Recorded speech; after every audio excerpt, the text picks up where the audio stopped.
नमस्कार दोस्तों, आज का जो वीडियो है डाइजेशन एंड एब्जॉर्प्शन का वन शॉट वीडियो होगा। एनसीईआरटी की हर एक आपकी लाइन क्लियर हो जाएगी। इजी वे के अंदर अपन करने वाले हैं, पूरे चैप्टर को अच्छे से पढ़ेंगे। तो स्टार्ट करते हैं। डाइजेशन एंड एब्जॉर्प्शन जो इंट्रोडक्शन है चैप्टर के अंदर, जो एनसीईआरटी के अंदर दे रखा है, उसी को अपन ने यहाँ लिख रखा है बिल्कुल ईजी तरीके के अंदर। ठीक है, वो पूरा पैराग्राफ यहाँ आपका यहाँ क्लियर होने वाला है। तो देखते हैं। फूड जो है, अपन फूड इंटेक करते हैं, उसके दो कंपोनेंट होते हैं। ठीक है, एक होता है मेजर कंपोनेंट और एक होता है माइनर कंपोनेंट। अब मेजर फूड के अंदर मेजर कंपोनेंट कौन से होने चाहिए और माइनर कंपोनेंट कौन से होने चाहिए, वो देख लेते हैं। फूड के अंदर जो मेजरली जो चीज है वो क्या होनी चाहिए, कार्बोहाइड्रेट होना चाहिए, प्रोटीन होनी चाहिए और फैट होना चाहिए। ठीक है, जो मेजर कंपोनेंट है फूड के अंदर, जो मेजर कंपोनेंट है मतलब ज्यादा चीज क्या होनी चाहिए फूड के अंदर, कार्बोहाइड्रेट ज्यादा होना चाहिए। ठीक है, प्रोटीन ज्यादा होनी चाहिए और फैट ज्यादा होना चाहिए। ठीक है, विटामिन और मिनरल्स हैं, ये क्या है, माइनर कंपोनेंट है। ठीक है, फिर अपन आगे बात करते हैं। अब जब अपन फूड को खाते हैं, ठीक है, जब फूड को खाते हैं तो वो कैसा होता है, बायो मैक्रो मोलिक्यूल। ठीक है, जो मोलिक्यूल्स होते हैं वो बड़े बड़े मोलिक्यूल होते हैं। ठीक है, अब जो बड़े मोलिक्यूल हैं उनको अपन डायरेक्ट डाइजेस्ट नहीं कर पाते। ठीक है, डायरेक्ट अपन उनको काम में नहीं ले सकते। तो उनको काम में लेने के लिए, देखो कोई चीज़ इतनी बड़ी है उसको अपन काम में नहीं ले सकते, तो उसके लिए अपन को क्या करना पड़ेगा, उसको तोड़ना पड़ेगा। ठीक है, उसको छोटा छोटा कर लेंगे तो फिर अपन उसको काम में ले सकते हैं, अपनी बॉडी काम में ले लेगी। तो जो बायो मैक्रो मोलिक्यूल्स हैं उनका ब्रेकडाउन होगा। ठीक है, ब्रेकडाउन होगा। बायो मैक्रो मोलिक्यूल क्या है, फूड है। ठीक है, फूड का क्या करेंगे अपन, ब्रेकडाउन। ब्रेकडाउन कैसे करेंगे, मैकेनिकल तरीके से करेंगे और बायोकेमिकल तरीके से करेंगे। ठीक है, फूड का ब्रेकडाउन करेंगे। फूड क्या है, बायो मैक्रो मोलिक्यूल है, बड़े मोलिक्यूल हैं, उनको अपन डायरेक्ट डाइजेस्ट नहीं कर सकते। ठीक है, डायरेक्ट उनको काम में नहीं ले सकते अपन, तो उसके लिए क्या करेंगे, उसका ब्रेकडाउन करेंगे, मतलब उसको अपन तोड़ेंगे। और तोड़ेंगे कैसे, मैकेनिकल और बायोकेमिकल, दो प्रोसेस अपन यूज में लेंगे और फूड को तोड़ेंगे। ठीक है, ये जो फूड बायोमैक्रो मॉलिक्यूल को सिंपल सब्सटेंस के अंदर, मतलब जो बायोमैक्रो मॉलिक्यूल को सिंपल सब्सटेंस के अंदर तोड़ने की प्रोसेस को ही क्या बोलते हैं, डाइजेशन। ठीक है, यहां तक क्लियर है ना, कोई इशू नहीं होना चाहिए। बायोमैक्रो मॉलिक्यूल्स जो हैं उनको ब्रेक डाउन करना पड़ेगा, क्योंकि बायोमैक्रो मॉलिक्यूल्स को अपन डायरेक्ट काम में नहीं ले सकते। ठीक है, छोटा छोटा करना पड़ेगा। तो छोटा छोटा करना पड़ेगा तो उसके लिए क्या करना होगा, उसको तोड़ना पड़ेगा। तोड़ेंगे कैसे, मैकेनिकल तरीके से और बायोकेमिकल तरीके से। केमिकल्स का भी यूज करेंगे और मैकेनिकल यूज भी करेंगे। ठीक है, और इसी तोड़ने की प्रोसेस को अपन क्या बोलते हैं, डाइजेशन। ठीक है, डाइजेशन क्या है, बायोमैक्रो मॉलिक्यूल्स को सिंपल सब्सटेंस के अंदर कन्वर्ट करना ही डाइजेशन होता है। ठीक है, अब अपने पास हो गए सिंपल सब्सटेंस, तो आ गए अपन ने बायोमैक्रो मॉलिक्यूल तोड़ लिए। अब अपने पास है सिंपल सब्सटेंस। जो सिंपल सब्सटेंस है उनको अपन एब्जॉर्ब कराएंगे। ठीक है, एब्जॉर्ब हो जाएंगे, वो किसके अंदर, एब्जॉर्ब होकर चले जाएंगे कहाँ पर, ब्लड के अंदर। ठीक है, ब्लड के अंदर जाएंगे, एब्जॉर्ब होकर वो ब्लड के अंदर चले गए। सिंपल सब्सटेंसेस हैं वो एब्जॉर्ब होंगे और कहाँ चले जाएंगे, फिर ब्लड के अंदर। तो सिंपल सब्सटेंस का एब्जॉर्ब होना, ठीक है, सिंपल सब्सटेंस का एब्जॉर्ब होना ही क्या होता है, एब्जॉर्प्शन। डाइजेशन क्या होता है, बायोमैक्रो मॉलिक्यूल्स का सिंपल सब्सटेंस के अंदर टूटना डाइजेशन होता है, और सिंपल सब्सटेंसेस का एब्जॉर्ब होना क्या होता है, एब्जॉर्प्शन। ठीक है, अब जो एब्जॉर्ब होकर जो सिंपल सब्सटेंसेस ब्लड के अंदर गए हैं, ठीक है, ब्लड के अंदर गए हैं, अब उनको ब्लड के अंदर तो चले गए, लेकिन अब ब्लड से वो टिश्यूज और सेल्स के पास जाएंगे। ठीक है, तभी तो वो काम में आएगी। तो टिश्यूज और सेल्स के पास जाना ही क्या होता है, एसिमिलेशन। ठीक है, ये तीन जो टर्म है वो आपको याद समझ में आ जानी चाहिए। डाइजेशन क्या होता है, बायोमैक्रो मॉलिक्यूल का सिंपल सब्सटेंसेस के अंदर टूटना क्या होता है, डाइजेशन। ठीक है, सिंपल सब्सटेंसेस का एब्जॉर्ब होना, एब्जॉर्प्शन। और जो एब्जॉर्ब्ड, जो ब्लड के अंदर जो एब्जॉर्ब हुआ है, ब्लड स्ट्रीम के अंदर चला गया है जो सिंपल सब्सटेंसेस, अब उनका टिश्यूज तक डिस्ट्रीब्यूशन होना, वो क्या होता है, एसिमिलेशन। यहाँ तक कोई इशू नहीं है। ये हो गया अपना इंट्रोडक्टरी पार्ट। ठीक है, अब बात करते हैं डाइजेस्टिव सिस्टम की। डाइजेस्टिव सिस्टम जो है वो दो पार्ट से मिलकर बना हुआ होता है। एक होता है अपना एलिमेंट्री कैनाल और दूसरा है एसोसिएटेड ग्लैंड्स। एसोसिएटेड ग्लैंड्स दो पार्ट से बना हुआ है, एलिमेंट्री कैनाल और एसोसिएटेड ग्लैंड्स। एलिमेंट्री कैनाल तो क्या है, अपनी पूरी गट है जो माउथ से लेकर एनस तक एक मतलब एक ट्यूब है, ठीक है, जो माउथ से लेकर एनस तक एक पूरी ट्यूब है, इसके अंदर अपन यहाँ से खाना डालते हैं, ठीक है, ये और फिर अनडाइजेस्टेड जो वेस्ट है वो नीचे से निकल जाता है, ठीक है, एनस से रिमूव हो जाता है। ये पूरी एक ट्यूब है, ठीक है। इसके अंदर जो ग्लैंड्स हैं वो मेजर रोल प्ले करते हैं। इसके अंदर अपन ने खाना डाला और यहाँ पर अलग अलग जो अपनी ग्लैंड्स हैं वो अलग अलग सिक्रीट करती हैं, अलग अलग जूसेस सिक्रीट करती हैं और अलग अलग एंजाइम सिक्रीट करती हैं। उनसे क्या होता है, जो खाना है वो, जो अब मैंने क्या बताया आपको, कौन कौन सी दो प्रोसेस होती है, मैकेनिकल और बायोकेमिकल। ये जो बायोकेमिकल प्रोसेस है इसके अंदर कौन काम में आता है, जो ग्लैंड्स हैं वो काम करती हैं किसके अंदर, बायोकेमिकल प्रोसेस के अंदर। तो डाइजेस्टिव सिस्टम किससे बना हुआ था, सिंपल सी बात ये है, डाइजेस्टिव सिस्टम जो है वो alimentary canal plus associated glands से बना हुआ होता है, ठीक है, एसोसिएटेड ग्लैंड्स, ठीक है, दो चीज़ों से मिलकर पूरा अपना डाइजेस्टिव सिस्टम बना हुआ होता है, ठीक है, इतना ध्यान में रख लिया। फिर अपन अलग अलग पार्ट्स अपन देखेंगे एलिमेंट्री कैनाल के अलग अलग पार्ट्स देखेंगे और जो एसोसिएटेड ग्लैंड्स कौन कौन सी हैं वो चीज़ भी अपन देख लेंगे, ठीक है। एलिमेंट्री कैनाल को समझ लेते हैं अब।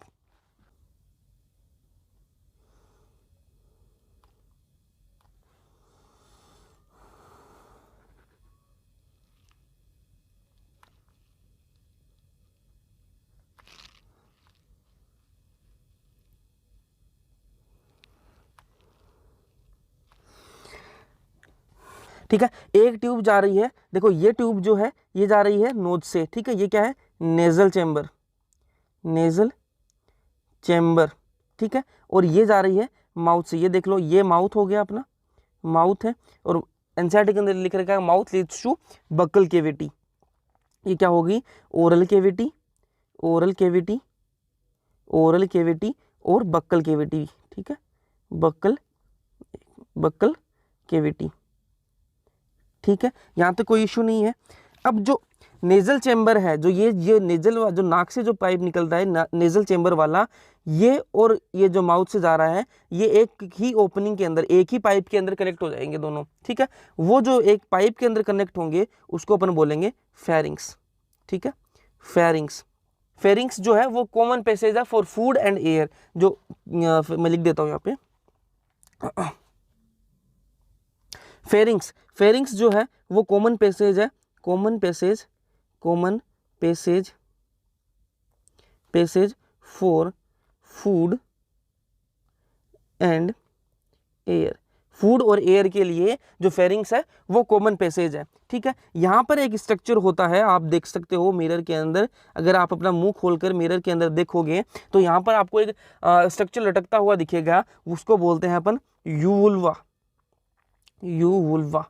ठीक है। अब ये यूवुल्वा काम क्या आता है, यूवुल्वा काम ये आता है जब आप खाना खाते हो तो ये यूवुल्वा है ये ऊपर की तरफ हो जाता है और जो नेजल चेम्बर है उसको कवर कर लेता है, ठीक है, ताकि खाना जो है वो नीचे की तरफ, जो खाना है वो नीचे की तरफ चला जाए, ठीक है। अब ये जो एक पाइप नेजल चेम्बर से आया अपना और एक आया माउथ से, ठीक है, कोई इशू नहीं है। फिर ये आकर कहाँ ओपन हुए, फेरिंग्स के अंदर जो एक बड़ा पाइप होगा, कॉमन पाइप है जो फूड और एयर के लिए कॉमन पैसेज होगा, फेरिंग्स के अंदर आकर ओपन हो गए। अब आगे देखो दो पाइप हैं, आगे देखो दो ट्यूब है, दो ट्यूब कौन कौन सी हैं, ये जो है ये क्या है, ट्रेकिया या फिर और विंड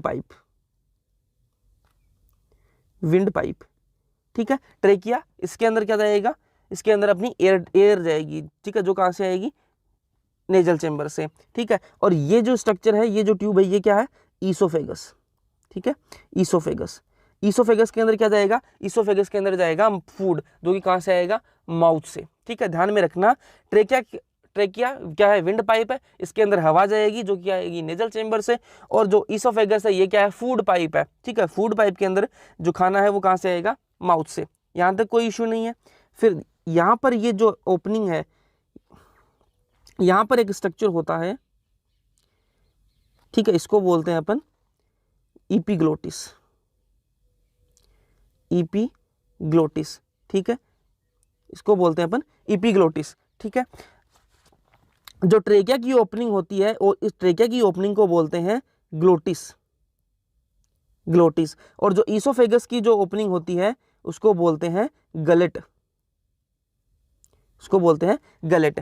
ठीक है, अब जब अपन खाना खाते हैं, जब भी अपन खाना खाते हैं तो क्या होता है, ये जो इपीग्लोटिस है ना, इपीग्लोटिस जो है, ध्यान से सुनना, जब भी अपन खाना खाते हैं उस टाइम पे इपीग्लोटिस जो है वो ग्लोटिस को बंद कर लेता है। नहीं तो क्या होगा, अगर ये बंद ना करे तो क्या होगा, खाना यहाँ से आया, क्योंकि फिर दोनों नाक से भी यही पाइप, नाक से जो पाइप आ रहा है वो भी कहाँ ओपन हो रहा है, फेरिंग्स के अंदर ओपन हो रहा है, मुंह से जो आ रहा है वो भी फेरिंग्स के अंदर ओपन हो रहा है।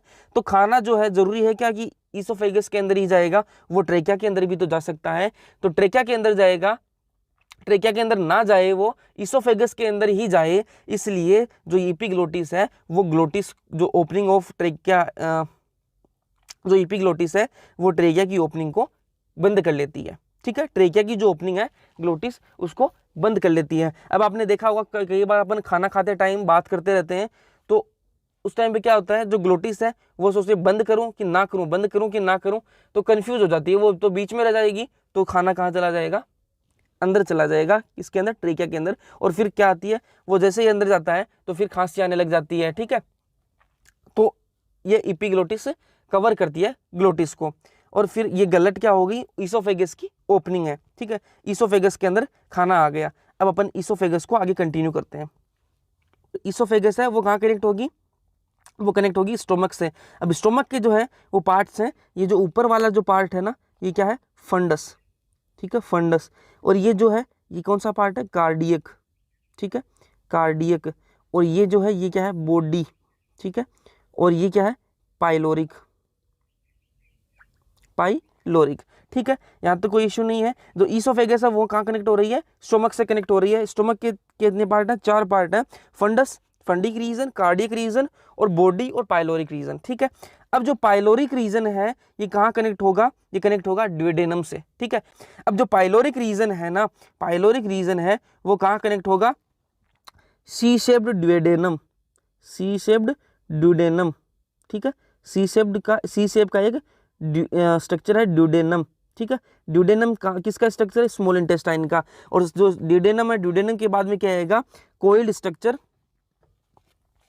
ड्यूडेनम के बाद में क्या आएगा, एक कोइल्ड स्ट्रक्चर आएगा, कोइल्ड स्ट्रक्चर आएगा जिजेनम। ठीक है, जिजेनम के बाद में एक हाईली कोइल्ड स्ट्रक्चर आएगा इलियम। ठीक है, यहाँ तक कोई इशू नहीं है। पाइलोरिक रीजन होगा, स्टोमक का जो पाइलोरिक रीजन है वो किससे कनेक्ट होगा, ड्यूडेनम से, ड्यूडेनम से।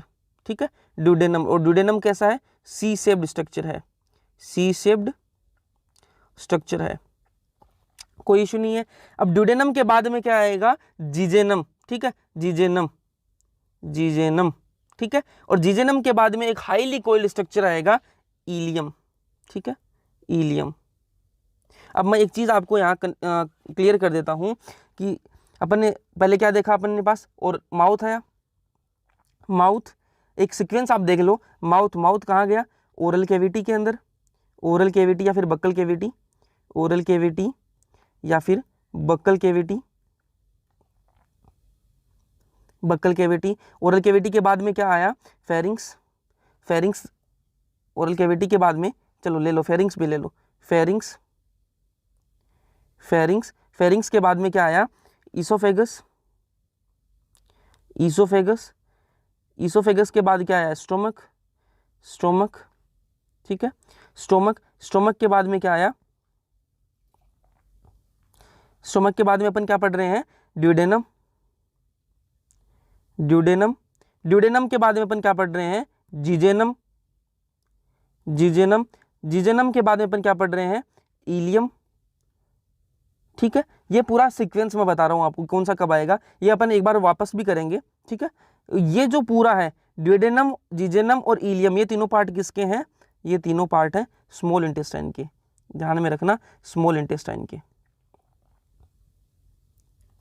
ड्यूडेनम, जिजेनम और इलियम किसके पार्ट है, स्मॉल इंटेस्टाइन के पार्ट है। अपन कहां तक आ गए, इलियम तक आ गए, मतलब अपनी स्मॉल इंटेस्टाइन तो कंप्लीट हो गई भैया। अब अपन आगे चलेंगे। ठीक है, अपन आगे चलेंगे। अब जो इलियम है वो कहाँ कनेक्ट होता है, इलियम जो है वो कनेक्ट होता है एक ब्लाइंड सेक स्ट्रक्चर से, एक ब्लाइंड सेक स्ट्रक्चर से। ब्लाइंड सेक क्या होता है, एक ब्लाइंड सेक स्ट्रक्चर से। और ब्लाइंड सेक क्या होता है, आपने वो थैले नहीं देखे होंगे क्या, कि जो नीचे से बंद होते हैं और ऊपर से जो, मतलब शॉपिंग बैग देख लो आप, ठीक है, मतलब एक साइड से खुले होते हैं और एक बाकी बंद होते हैं, उनको वो जो स्ट्रक्चर होता है वो ब्लाइंड सेक होता है, ठीक है। ब्लाइंड सेक मतलब जो अपने शॉपिंग बैग लेके आते हैं, जो पेपर बैग या फिर जो भी क्लॉथ बैग जो भी होता है अपना, जो शॉपिंग के लिए लेके जाते हैं, वो वाला जो बैग होता है ना, जो कपड़े का बैग होता है, वो वाला जो बैग होता है ना, एक साइड से खुला होता है, ऊपर से मुंह खुला होता है, नीचे से सारा बंद रहता है, वो वाला बैग क्या होता है, वो जो स्ट्रक्चर होता है वो ब्लाइंड सेक होता है।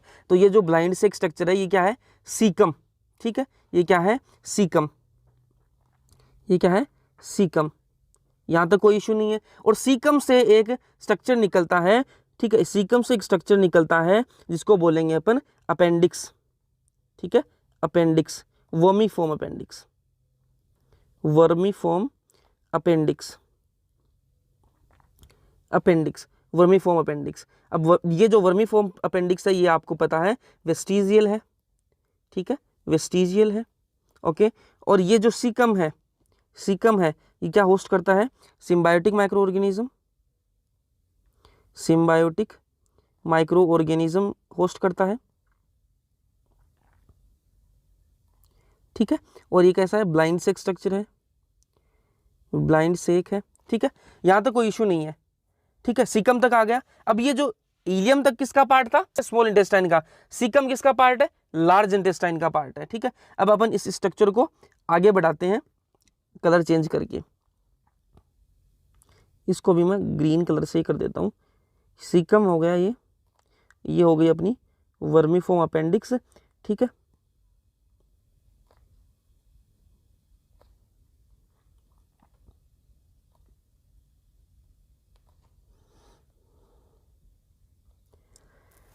ये मैं एक बार आपको मिटा देता हूँ यहाँ पे, यहाँ से ये लेबलिंग एक बार मैं हटा रहा हूँ।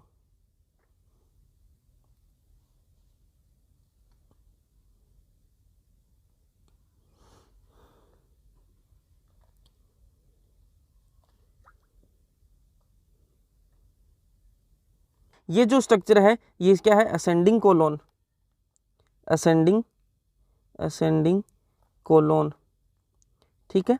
ये ऊपर की तरफ जा रही है असेंडिंग कोलोन, ये जो ऊपर से ये जो ट्रांसवर्स जा रही है, ट्रांसवर्स जा रही है, ये क्या है, ट्रांसवर्स कोलोन, ठीक है, इजी है बिल्कुल, ट्रांसवर्स कोलोन, ठीक है। अब ये नीचे की तरफ आ रही है डिसेंडिंग कोलोन, ठीक है, डिसेंडिंग कोलोन, डिसेंडिंग कोलोन, ठीक है। अब ये जो स्ट्रक्चर है ये कौन सी होगी, जो एस शेप्ड स्ट्रक्चर बना रही है ये क्या है, सिग्मोइड कोलोन, सिग्मोइड कोलोन।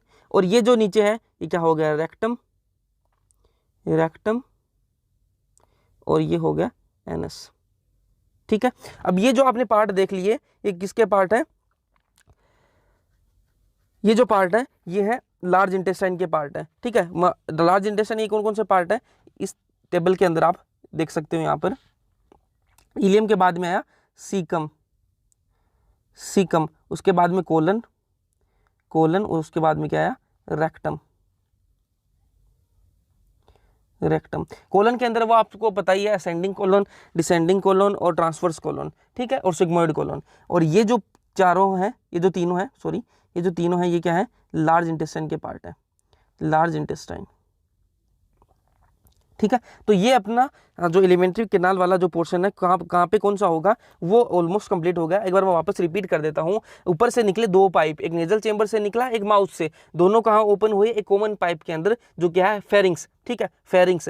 और फेरिंग्स जो है वो कॉमन पैसेज है फॉर फूड एंड एयर। अब जो फेरिंग्स है वो कहाँ जाएगा, दो पाइप आ गए वापस, एक आ गया ट्रेकिया या फिर विंड पाइप और एक आ गई ईसोफेगस, ठीक है। अब जो ट्रेकिया है वो कहाँ जाएगा, लंग्स के अंदर जाएगा, सबको पता है।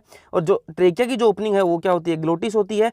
इसको कवर कौन करता है, इपीग्लोटिस, खाना खाते टाइम इपीग्लोटिस ग्लोटिस को कवर कर लेती है ताकि खाना ट्रेकिया के अंदर ना जा पाए और ईसोफेगस के अंदर ही जाए। जो ईसोफेगस की जो ओपनिंग होती है वो क्या होती है, गलेट, ठीक है। ईसोफेगस के अंदर आ गया अपन, इसोफेगस आ गई, उसके बाद में इसोफेगस जो है वो कहाँ कनेक्ट होती है, स्टोमक के अंदर। स्टोमक जो है उसके 4 पार्ट होते हैं, फंडस, कार्डियक, बॉडी, पाइलोरिक। अब जो पाइलोरिक रीजन है वो कनेक्ट होता है ड्यूडेनम से, ठीक है, सी शेप्ड स्ट्रक्चर है ड्यूडेनम, और ड्यूडेनम किसका पार्ट है, ठीक है, ड्यूडेनम किसका पार्ट है, ड्यूडेनम पार्ट है स्मॉल इंटेस्टाइन का। अब जो ड्यूडेनम है उसके बाद में जो स्ट्रक्चर आता है वो आता है कोइल्ड स्ट्रक्चर, जिजेनम। जिजेनम क्या है, कोइल्ड स्ट्रक्चर है, और इलियम क्या है, हाईली कोइल्ड स्ट्रक्चर है, ठीक है। उसके बाद में जिजेनम के बाद में आता है इलियम, जो कि क्या है, हाईली कोइल्ड स्ट्रक्चर। ये हो गई अपनी स्मॉल इंटेस्टाइन कंप्लीट। अब जो स्मॉल इंटेस्टाइन है वो कहाँ जाती है, लार्ज इंटेस्टाइन से कनेक्ट होती है। लार्ज इंटेस्टाइन का जो पहला है, जो इलियम जहाँ से कनेक्ट होती है वो है सीकम, ठीक है। सीकम क्या है, ब्लाइंड से एक स्ट्रक्चर है, मतलब एक साइड से खुला है हुआ है, और सिम्बायोटिक माइक्रो ऑर्गेनिज्म होस्ट करता है, ठीक है। इसके अंदर सिम्बायोटिक माइक्रो ऑर्गेनिज्म प्रेजेंट होते हैं, और इससे ही सीकम से ही एक स्ट्रक्चर कनेक्टेड होता है जो कि क्या है, वर्मीफॉर्म अपेंडिक्स, जो कि क्या है, वेस्टिजियल ऑर्गन है, ठीक है, जो है क्या है, वेस्टिजियल है, ठीक है। अब जो सीकम है, सीकम कहाँ कनेक्ट होगा, कोलन से। कोलन कैसा हो सकता है, जो ऊपर जाएगा वो होगा असेंडिंग कोलन, जो ट्रांसफर जाएगा ट्रांसवर्स कोलन, जो नीचे आएगा डिसेंडिंग कोलन, और फिर जो एक एस शेप का जो स्ट्रक्चर बना रहा है वो सिग्मोइड कोलन, और सिग्मोइड कोलन के बाद में कहाँ आ गए अपन, रेक्टम के अंदर, रेक्टम के बाद में एनस के अंदर, ठीक है। ये जो पूरा मैंने ये जो बताया आपको एलिमेंट्री कैनाल के अंदर, ये सारा मैंने आपको यहाँ लिख रखा है। माउथ, माउथ कहाँ गया, माउथ के बाद में आएगी ओरल कैविटी या फिर बकल कैविटी, बकल कैविटी के बाद में आएगी फेरिंग्स, फेरिंग्स के बाद में इसोफेगस, के बाद में स्टोमक, स्टोमक के बाद में क्या आएगा, ड्यूडेनम, ड्यूडेनम के बाद में जिजेनम, जिजेनम के बाद में इलियम। ड्यूडेनम, जिजेनम और इलियम ये क्या है, स्मॉल इंटेस्टाइन के ही पार्ट है, ठीक है। स्मॉल इंटेस्टाइन के 3 पार्ट है, जिजेनम, इलियम और ड्यूडेनम, ड्यूडेनम, जिजेनम और इलियम, ठीक है। फिर जो इलियम है वो कनेक्ट होता है सीकम से, सीकम के बाद में कोलन, और कोलन के बाद में रेक्टम। सीकम, कोलन, रेक्टम, ठीक है। ये तीनों किसके पार्ट है, ये पार्ट है लार्ज इंटेस्टाइन के पार्ट है, ठीक है। ये अपनी यहाँ तक अपने मेन जो स्ट्रक्चर है एलिमेंट्री कैनाल के वो देख लिए अपन ने, ठीक है। अब अपन देखेंगे कि बकल कैविटी, ओरल कैविटी के अंदर क्या क्या सामान है, क्या क्या है होता है। ओरल कैविटी के अंदर टीथ है और टंग है, ठीक है। तो अपन माउथ के अंदर क्या है, mouth leads to buccal cavity, buccal cavity के अंदर बकल कैविटी या फिर ओरल कैविटी। अब माउथ को अपन एक एक पार्ट को उठाकर देखेंगे, माउथ के अंदर क्या है। माउथ मैंने आपको बता दिया कि कहाँ जाता है, माउथ के बाद में क्या आती है, ओरल कैविटी या फिर बकल कैविटी, ठीक है। माउथ के बाद में क्या आता है, ओरल कैविटी या फिर बकल कैविटी। और ओरल कैविटी या फिर बकल कैविटी के अंदर 2 चीजें प्रेजेंट होती हैं, टीथ और टंग, ठीक है। दांत प्रेजेंट है और जीभ है, ठीक है। 2 चीजें हैं, टीथ और टंग, ठीक है। और बकल कैविटी, ओरल कैविटी के अंदर 2 चीजें हैं, दांत प्रेजेंट है, अपन को पता है भाई, मुंह खोल लो और मुंह खोल के देख लो, मुंह के अंदर क्या दिख रहे हैं, दांत दिख रहे हैं और जीभ दिख रही है। तो 2 चीजें हैं। पहले अपन टीथ देख लेते हैं क्या है। टीथ, 3 टाइप के टीथ हैं अपने पास। एक होते हैं थीकोडोंट, डाइफाइडोंट और हेटेरोडोंट। तीनों के मतलब बता दूंगा क्या क्या होते हैं। थीकोडोंट का मतलब क्या होता है कि कोई जो भी चीज है, दांत जो है अपना, वो एक सॉकेट के अंदर प्रेजेंट है, ठीक है, सॉकेट के अंदर प्रेजेंट है। जैसे ये देखो, मान लो ये सॉकेट है, ठीक है, और इसके अंदर अपना दांत प्रेजेंट है, ठीक है, मतलब पूरा सॉकेट के अंदर फंसा हुआ है अपना दांत। तो वो जो इस चीज को अपन क्या बोलते हैं, थीकोडोंट बोलते हैं, ठीक है। डाइफाइडोंट क्या होता है, डाइफाइडोंट होता है कि जीवन में अगर 2 बार दांत आ रहे हैं, जैसे अपने आते ना, पहले दूध के दांत आए और फिर वो अपने परमानेंट दांत आए, ठीक है, तो वही क्या है, डाइफाइडोंट। डाई मतलब 2, ठीक है, और 2 बार दांत आ रहे हैं तो डाइफाइडोंट। फिर है हेटेरोडोंट, ठीक है। होमोडोंट, होमो का मतलब क्या होता है, सेम सेम, और हेटेरो का मतलब है डिफरेंट डिफरेंट। अपने मुंह खोल के देख लो, ठीक है, कांच के सामने जाओ, मिरर के सामने जाओ और मुंह खोल लो अपना, और मुंह खोल के देख लो कि आपके जो दांत हैं वो सारे एक जैसे हैं या फिर अलग अलग हैं, ठीक है। आगे जो दांत हैं वो अलग शेप के हैं, फिर अलग शेप के हैं, अलग अलग टाइप के हैं ना, इंसाइजर, केनाइन, प्रीमोलर और मोलर, अलग अलग टाइप के दांत है ना, तो वो क्या है, हेटेरोडोंट है, ठीक है। थीकोडोंट क्या होता है, each tooth is embedded in A socket of जो बोन। अपने जो जबड़ा है अपना, जबड़े की जो हड्डी है उसके अंदर सॉकेट्स बने हुए हैं दांतों के लिए, ठीक है। और जो हर एक दांत है उसके अंदर, टूथ के अंदर जो अपना हर एक जो दांत है वो उस जबड़े की जो सॉकेट है उसके अंदर एम्बेडेड है। इसी कंडीशन को क्या बोलते हैं अपन, थीकोडोंट बोलते हैं। कोई इश्यू नहीं होना चाहिए मेरे हिसाब से। तो फिर चलते हैं आगे, डाइफाइडोंट। डाइफाइडोंट का मतलब मैंने आपको बता दिया कि 2 बार दांत आएंगे, 2 सेट्स ऑफ टीथ, ठीक है, 2 बार दांत आएंगे। पहले जो आते हैं टेम्पररी या फिर डेसिडुअस टीथ, मिल्क टीथ भी बोलते हैं इनको। जो दूध वाले दांत आते हैं वो कौन से होते हैं, टेम्पररी या फिर डेसिडुअस या फिर मिल्क टीथ। और फिर जो आते हैं उनको बोलते हैं परमानेंट टीथ या फिर अडल्ट टीथ, ठीक है। ये अपनी बात होगी डाइफाइडोंट की। फिर है हेटेरोडोंट। हेटेरोडोंट क्या होता है, अलग अलग टाइप के दांत हैं अपने, ठीक है, 4 टाइप के दांत हैं अपने, तो वो क्या है, हेटेरोडोंट कंडीशन हो गई। तो कौन कौन से दांत हैं अपने, जो आगे वाले इंसाइजर, फिर आते हैं कैनाइन, फिर आते हैं प्रीमोलर और फिर आते हैं मोलर, ठीक है। अब एक जो इंपॉर्टेंट लाइन है, मार्क कर लेना, स्टार लगा लेना, जो लगाना है वो लगा लेना, लेकिन याद रख लेना, ठीक है। Hard chewing surface of teeth is made up of enamel, ठीक है। जो अपने दांत को हार्ड बनाता कौन है, जो हार्ड सरफेस अपने दांत की, वो किससे बनी हुई होती है, इनेमल से बनी हुई होती है, ठीक है, इनेमल से बनी हुई होती है। भूल मत जाना भाई, बहुत ईजी है, मतलब लाइन ऐसे उठ के आ सकती है एग्जाम के अंदर, तो भूल मत जाना इसको। इनेमल से अपनी जो हार्ड च्यूइंग सरफेस है दांत की, दो इनेमल से बनी हुई है, ठीक है। अब अपन देख लेते हैं डेंटल फॉर्मूला। मैंने आपको बताया कि अपने पास 4 टाइप के दांत हैं, कौन कौन से हैं, इंसाइजर है, कैनाइन है, प्रीमोलर है और मोलर है, ठीक है। अब ये जो डेंटल फॉर्मूला है, ये देखो कैसे है। आई का मतलब इंसाइजर होगा, के सी का मतलब होगा कैनाइन, और पीएम का मतलब होगा प्रीमोलर, और फिर एम का होगा मोलर। जैसे ऊपर है वैसे ही नीचे होंगे। ऊपर वाला जो जबड़ा है उसका आधा ही लिया है, ठीक है, upper half and lower half, ठीक है, 2 1 2 3 अपॉन 2 1 2 3, ठीक है। ऊपर वाले जबड़े के अपर हाफ के अंदर, मतलब ऊपर वाला जबड़ा है, मतलब ये देखो आप, मैं आपको थोड़ा सा डायग्राम बना के दिखाता हूँ। ये मान लो ऊपर वाला जबड़ा है अपना, ठीक है, और ये मान लो कि सेंटर है, इधर इतने दांत इधर है, इतने दांत इधर है, ठीक है। तो अपन कौन सा ले रहे हैं, ऊपर वाले जबड़े का सिर्फ ये वाला हाफ ही ले रहे हैं, ये वाला ऊपर वाला एक हाफ ले रहे हैं, ठीक है, ये हाफ भी तो है, ठीक है। अपर हाफ का मतलब है ये ऊपर वाला जो जबड़ा है इसका आधा ही पार्ट लिया है, मतलब जितना इधर होगा उतना इधर भी होगा, और ऐसे ही जितना नीचे होगा उतना इधर भी होगा, ठीक है। तो ये अपन देख लेते हैं। अपर हाफ मतलब इसके अंदर कितने हैं, 2 अपने कौन से हैं, अपने इंसाइजर है, एक अपना कैनाइन है, और 2 अपने क्या है, प्रीमोलर है, और एक क्या है, मोलर है। ये क्या है, एडल्ट टीथ के लिए बात कर रहा हूँ मैं, फॉर एडल्ट, ठीक है। ये जो फॉर्मूला है एडल्ट के लिए होगा 2 1 2 3 अपॉन 2 1 2 3, इसको अपन 2 से कर देंगे इनटू, तो क्या आ जाएगा भैया, ये काटने वाला सिस्टम अपनी मैथमेटिक्स मत लगाना, ये 2 1 2 3 अपॉन 2 1 2 3 इंटू 2, ठीक है, 32 टीथ आएंगे, ठीक है। इतने इधर हैं, इतने इधर हैं, इतने इधर हैं, इतने इधर हैं, तो जैसे आप करोगे तो 32 दांत आएंगे, और ये क्या है, एडल्ट के लिए, ठीक है। ये जो किसके लिए, ये फॉर्मूला किसके लिए, एडल्ट के लिए। अब कोई 16 साल का जो इंसान है उसके लिए जो डेंटल फॉर्मूला है वो क्या आता है, एनसीईआरटी के अंदर तो नहीं दे रखा, लेकिन आप पढ़ लो, क्या ही जा रहा है, 1 मिनट लगेगी इसके अंदर भी। 16 ईयर ओल्ड के लिए क्या है, 2 1 2 2 अपॉन 2 1 2 2, क्या नहीं होता इसके अंदर, ठीक है। इसके अंदर क्या मिसिंग है, इसके अंदर यहाँ पर जो मोलर है, ठीक है, थर्ड मोलर नहीं होता यहाँ पर। 16 साल के बच्चे के अंदर थर्ड मोलर नहीं होता। थर्ड मोलर को क्या बोलते हैं, विजडम टीथ भी बोलते हैं, और अपनी नॉर्मल भाषा के अंदर उसको क्या बोलते हैं, अक्ल वाला दांत, ठीक है। तो वो 16 साल वाले बच्चे में अक्ल तो होती नहीं, तो अक्ल वाला उसमें के अंदर वो दांत भी नहीं आता। तो जो विजडम टीथ है ना, वो 16 साल वाले बच्चे के अंदर है नहीं, मतलब थर्ड मोलर नहीं है, तो कितने हो गए, 28 दांत उसके अंदर होते हैं। ये डेंटल फॉर्मूला हो गया 16 ईयर ओल्ड के लिए। फिर आगे चलते हैं अपन टंग के लिए। अपन ने देखो यहाँ पर क्या बात करी थी, अपन ने बकल कैविटी के अंदर 2 चीजें हैं, क्या है, टीथ और टंग, ठीक है। बकल कैविटी के अंदर 2 चीजें हैं, टीथ और टंग। टीथ की अपन ने बात कर ली, अब बात करेंगे अपन टंग की, ठीक है। टंग क्या है, फ्रीली मूवेबल मस्कुलर ऑर्गन, ठीक है। अपने आप मुंह को खोल के या फिर बंद करके जैसे भी आप करना चाहो कर सकते हो। अपने जीभ को हिलाकर देखो, हिला सकते हो ना भैया, उसके अंदर कोई हड्डी नहीं है ना, तो फ्रीली मूवेबल मस्कुलर ऑर्गन है, फ्रीली मूव कर सकता है और मस्कुलर ऑर्गन है। Attached to floor of oral cavity by frenulum, ठीक है। जो टंग है वो किससे अटैच होती है, फ्लोर ऑफ ओरल कैविटी से नीचे से कनेक्ट होती है। देखो आप मिरर के सामने जाओ और अपनी जो टंग है उसको ऊपर करके देखो, एक नीचे स्ट्रक्चर आप नीचे एक स्ट्रक्चर से कनेक्टेड आपको दिखेगी। वो जो स्ट्रक्चर है वो क्या है, फ्रेन्यूलम, ठीक है। ओरल कैविटी की जो फ्लोर है उससे कनेक्टेड होती है जो अपनी टंग है, और वो जो स्ट्रक्चर है जिससे कनेक्टेड होती है उसको बोलते हैं अपन फ्रेन्यूलम। अब जो आगे है अपर सरफेस है पेपिली, ठीक है।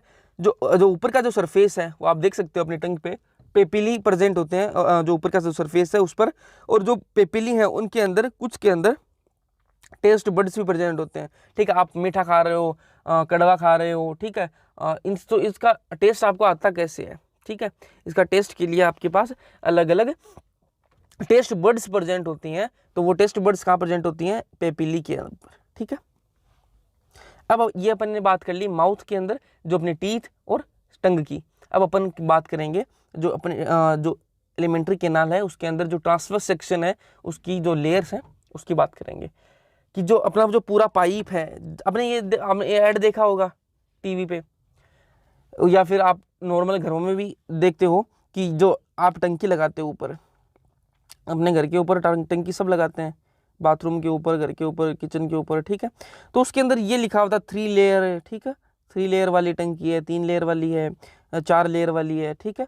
तो ये चीज़ आपने देखी होगी या फिर आप टीवी पर भी ऐड देखते होगी, इस पाइप के अंदर इतने लेयर का पाइप है, ठीक है।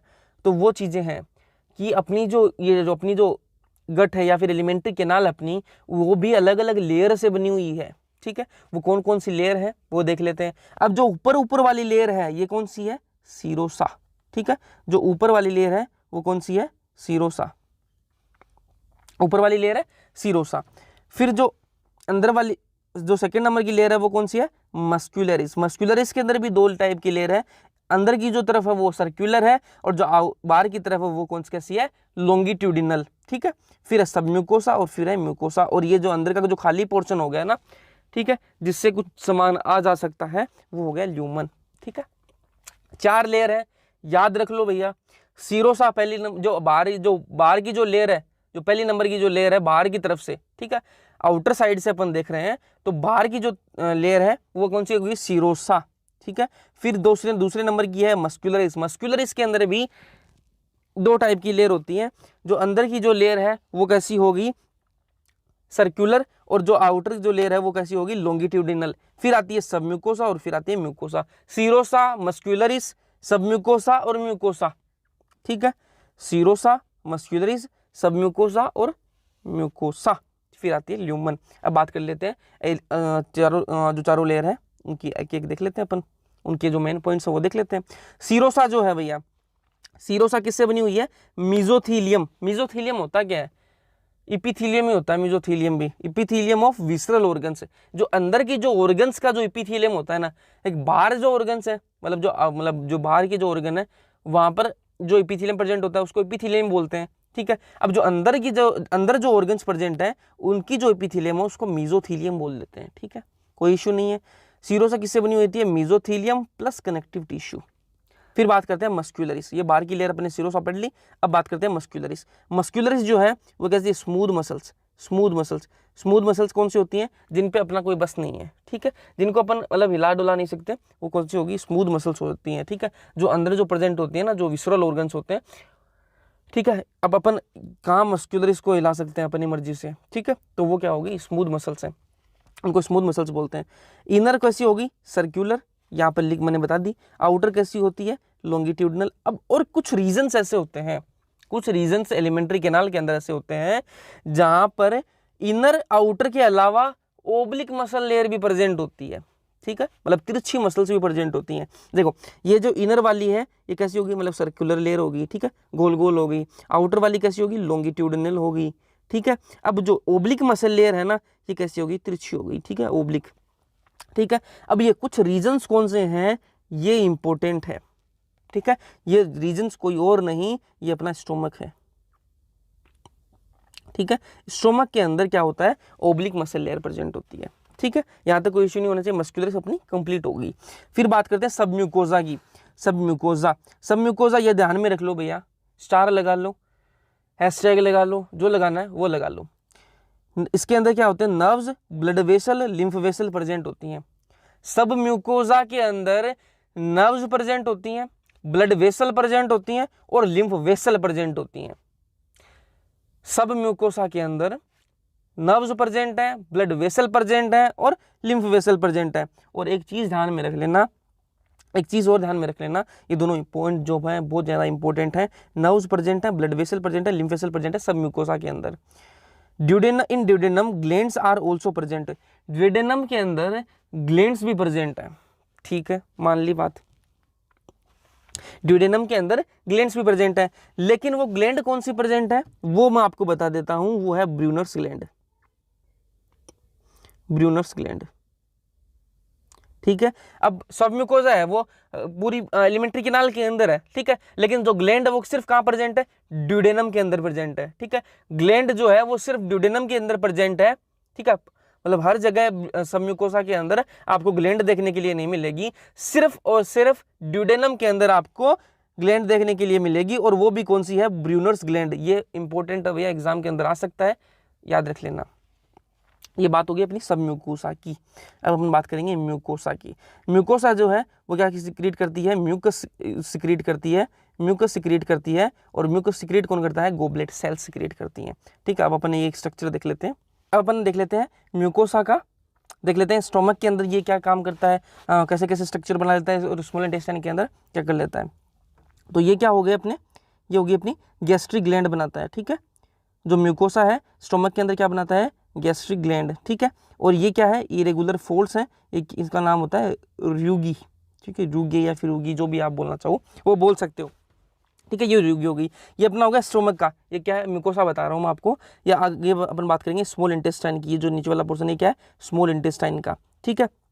ये क्या है, विलाई, ठीक है। अब ये विलाई जो वाला जो स्ट्रक्चर है, ये यहाँ बनाने की जरूरत क्या हुई, ये जरूरत इसलिए हुई क्योंकि ये क्या है, इंक्रीज कर रहा है, सरफेस एरिया इंक्रीज कर रहा है। सरफेस एरिया सबसे ज़्यादा डाइजेशन कहाँ होता है, स्मॉल इंटेस्टाइन के अंदर सबसे ज़्यादा डाइजेशन होता है, इसलिए क्या है, सबसे ज़्यादा डाइजेशन स्मॉल इंटेस्टाइन के अंदर होता है, इसलिए सरफेस एरिया इंक्रीज करने के लिए ये विलाई बनती है, ठीक है। अब इस विलाई के ऊपर एक स्ट्रक्चर होती है, विलाई के ऊपर एक स्ट्रक्चर होती है, ऐसे ऐसे स्ट्रक्चर होती है एक, ठीक है। इसको आप माइक जैसे इस पर है वैसे इस पर भी होगी, उसको अपन बोलेंगे माइक्रोविलाई,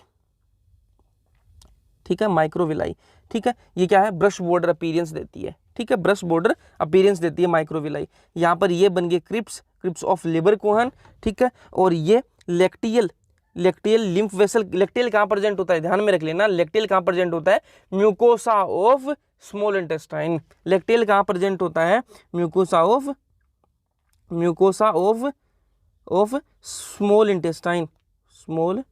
इंटेस्टाइन, ठीक है। ये अपनी ब्लड वेसल्स वगैरह हो गई, ठीक है। ये जो रेड और ब्लू के अंदर मैंने दिखाई है, ये ब्लड वेसल होगी, ये माइक्रोविलाई होगी, जो विलाई की सेल्स से ही निकलेगा, ठीक है, माइक्रोविलाई जो कि ब्रश बॉर्डर अपीयरेंस देगा।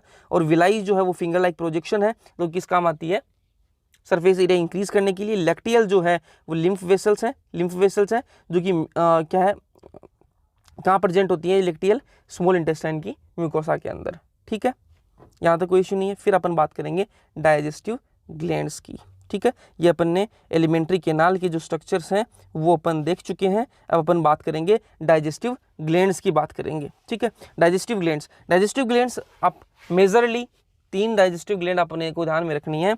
एक हो गई अपनी सलाइवरी ग्लैंड, लीवर और पैंक्रियाज, ठीक है। सलाइवरी ग्लैंड, लीवर और पैंक्रियाज, 3 अपने को डाइजेस्टिव ग्लैंड रखनी है। सलाइवरी जो ग्लैंड है वो स्लाइवा, ठीक है। स्लाइवरी ग्लैंड जो है वो क्या करेगी, स्लाइवा सिक्रीट करेगी, नाम से ही पता चलता है स्लाइवरी ग्लैंड क्या सिक्रीट करेगी, स्लाइवा निकालेगी। लीवर जो है वो क्या निकालेगी, बाइल निकालेगी, बाइल जूस निकालेगी, ठीक है।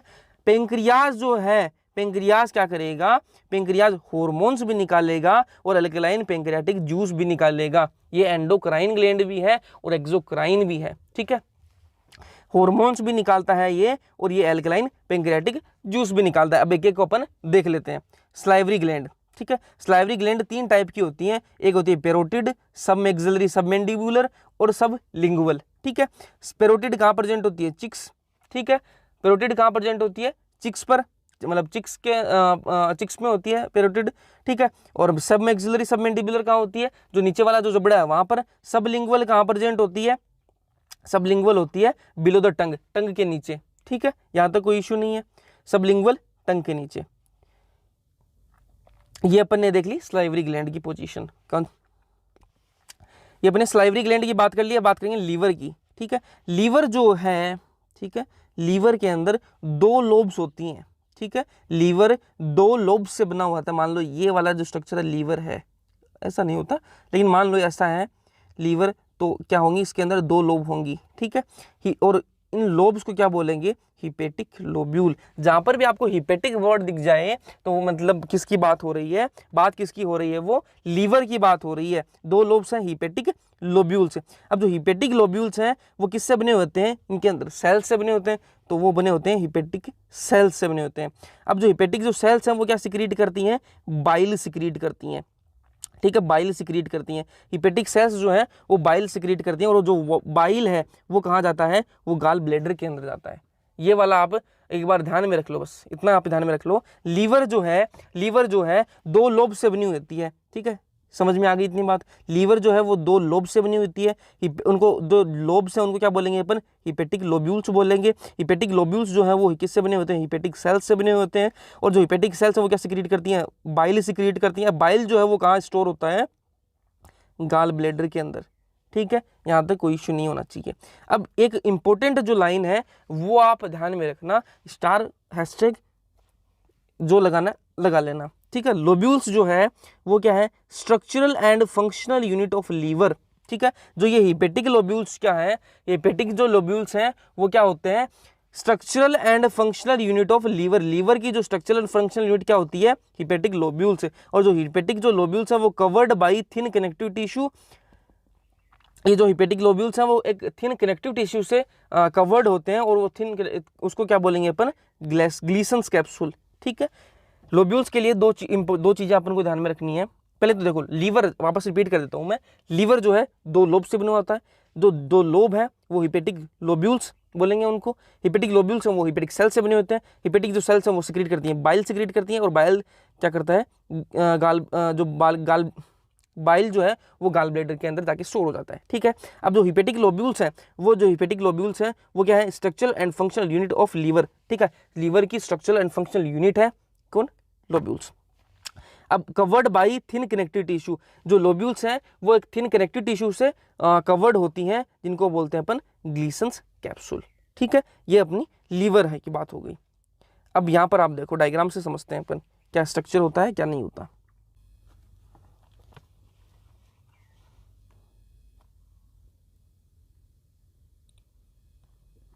ये मान लो आप लीवर है, ठीक है, ये मान लो लीवर है, ठीक है। एक डक्ट आएगी यहां से, इस लोब्यूल से एक डक्ट आई,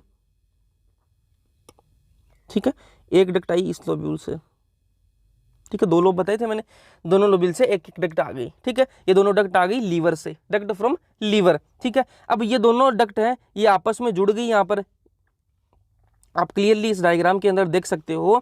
ये दोनों डक्ट आई, ये दोनों डक्ट जो हैं ये लाई लीवर से, ठीक है, लीवर से आई हैं ये डक्ट, ठीक है, डक्ट फ्रॉम लीवर। और ये चीज़ यहाँ पर भी लिख रखी है, ठीक है। ये दोनों डक्ट हैं वो कहाँ से आई हैं, लीवर से आई हैं, ठीक है। अब यहाँ पर ये एक चीज़ आप देख लो कि ये जो दोनों डक्ट हैं, ये दोनों डक्ट हैं वो यहाँ पर एक डक्ट के अंदर मिल गई हैं, और ये क्या बना ली, कॉमन हिपेटिक डक्ट बना ली इन दोनों ने मिलकर। अब अपन ने गाल ब्लेडर की बात करी थी, ये हो गया अपना गाल ब्लेडर, ठीक है, ये गाल ब्लेडर है, इससे आई डक्ट फ्रॉम गाल ब्लेडर, ठीक है। इसको अपन क्या बोलते हैं, सिस्टिक डक्ट भी बोलते हैं, ठीक है, सिस्टिक डक्ट।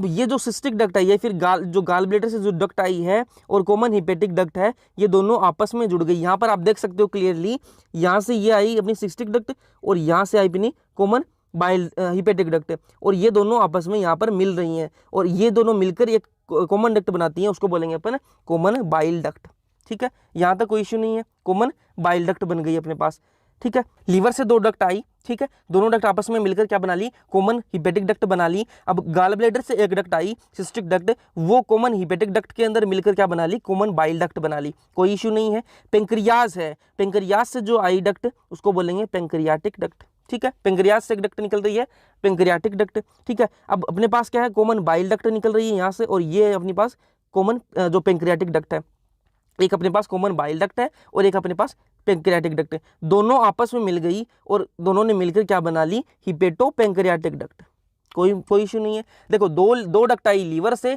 और दोनों ने मिलकर बनाई कॉमन हिपेटिक डक्ट। फिर कॉमन हिपेटिक डक्ट के अंदर एक नई डक्ट जुड़ गई, सिस्टिक डक्ट, जो कि गाल ब्लेडर से आई थी, और उन्होंने मिलकर क्या बना ली, common bile duct. Common bile duct और पेंक्रियाटिक डक्ट ने दोनों ने मिलकर क्या बना ली, हिपेटो पेंक्रियाटिक डक्ट, ठीक है। हिपेटो वर्ड किसके लिए यूज होता है, लीवर के लिए यूज होता है। अब यहाँ पर ये जो है, जो हिपेटोपेंक्रियाटिक डक्ट है, ये कहाँ कनेक्ट होती है? ड्यूडेनम के अंदर, ठीक है, ड्यूडेनम से कनेक्ट होती है। और एक चीज आप यहाँ पर याद रख लेना, ये जो स्ट्रक्चर है यहाँ पर एक स्फिंक्टर प्रेजेंट होता है, sphincter of Oddi, sphincter of Oddi present होता है, ठीक है। ये जो स्फिंक्टर ऑफ ओडाई है, ये क्या क्या करता है? बैकफ्लो रोकता है, ठीक है, वोल्व की तरह काम करता है यहाँ पर, ठीक है।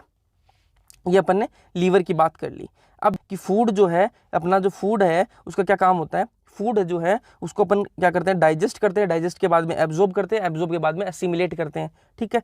डाइजेस्ट फूड को मैंने आपको बताया था डाइजेस्ट कैसे करेंगे, बायो मैक्रोमोलिक्यूल्स को सिंपल सब्सटेंस के अंदर कन्वर्ट करेंगे, उसको बोलेंगे अपन डाइजेशन। फिर एब्जॉर्ब कैसे करेंगे? जो सिंपल जो सब्सटेंसेस हैं उनको अपन ब्लड के अंदर ले जाएंगे, उसको क्या बोलेंगे अपन?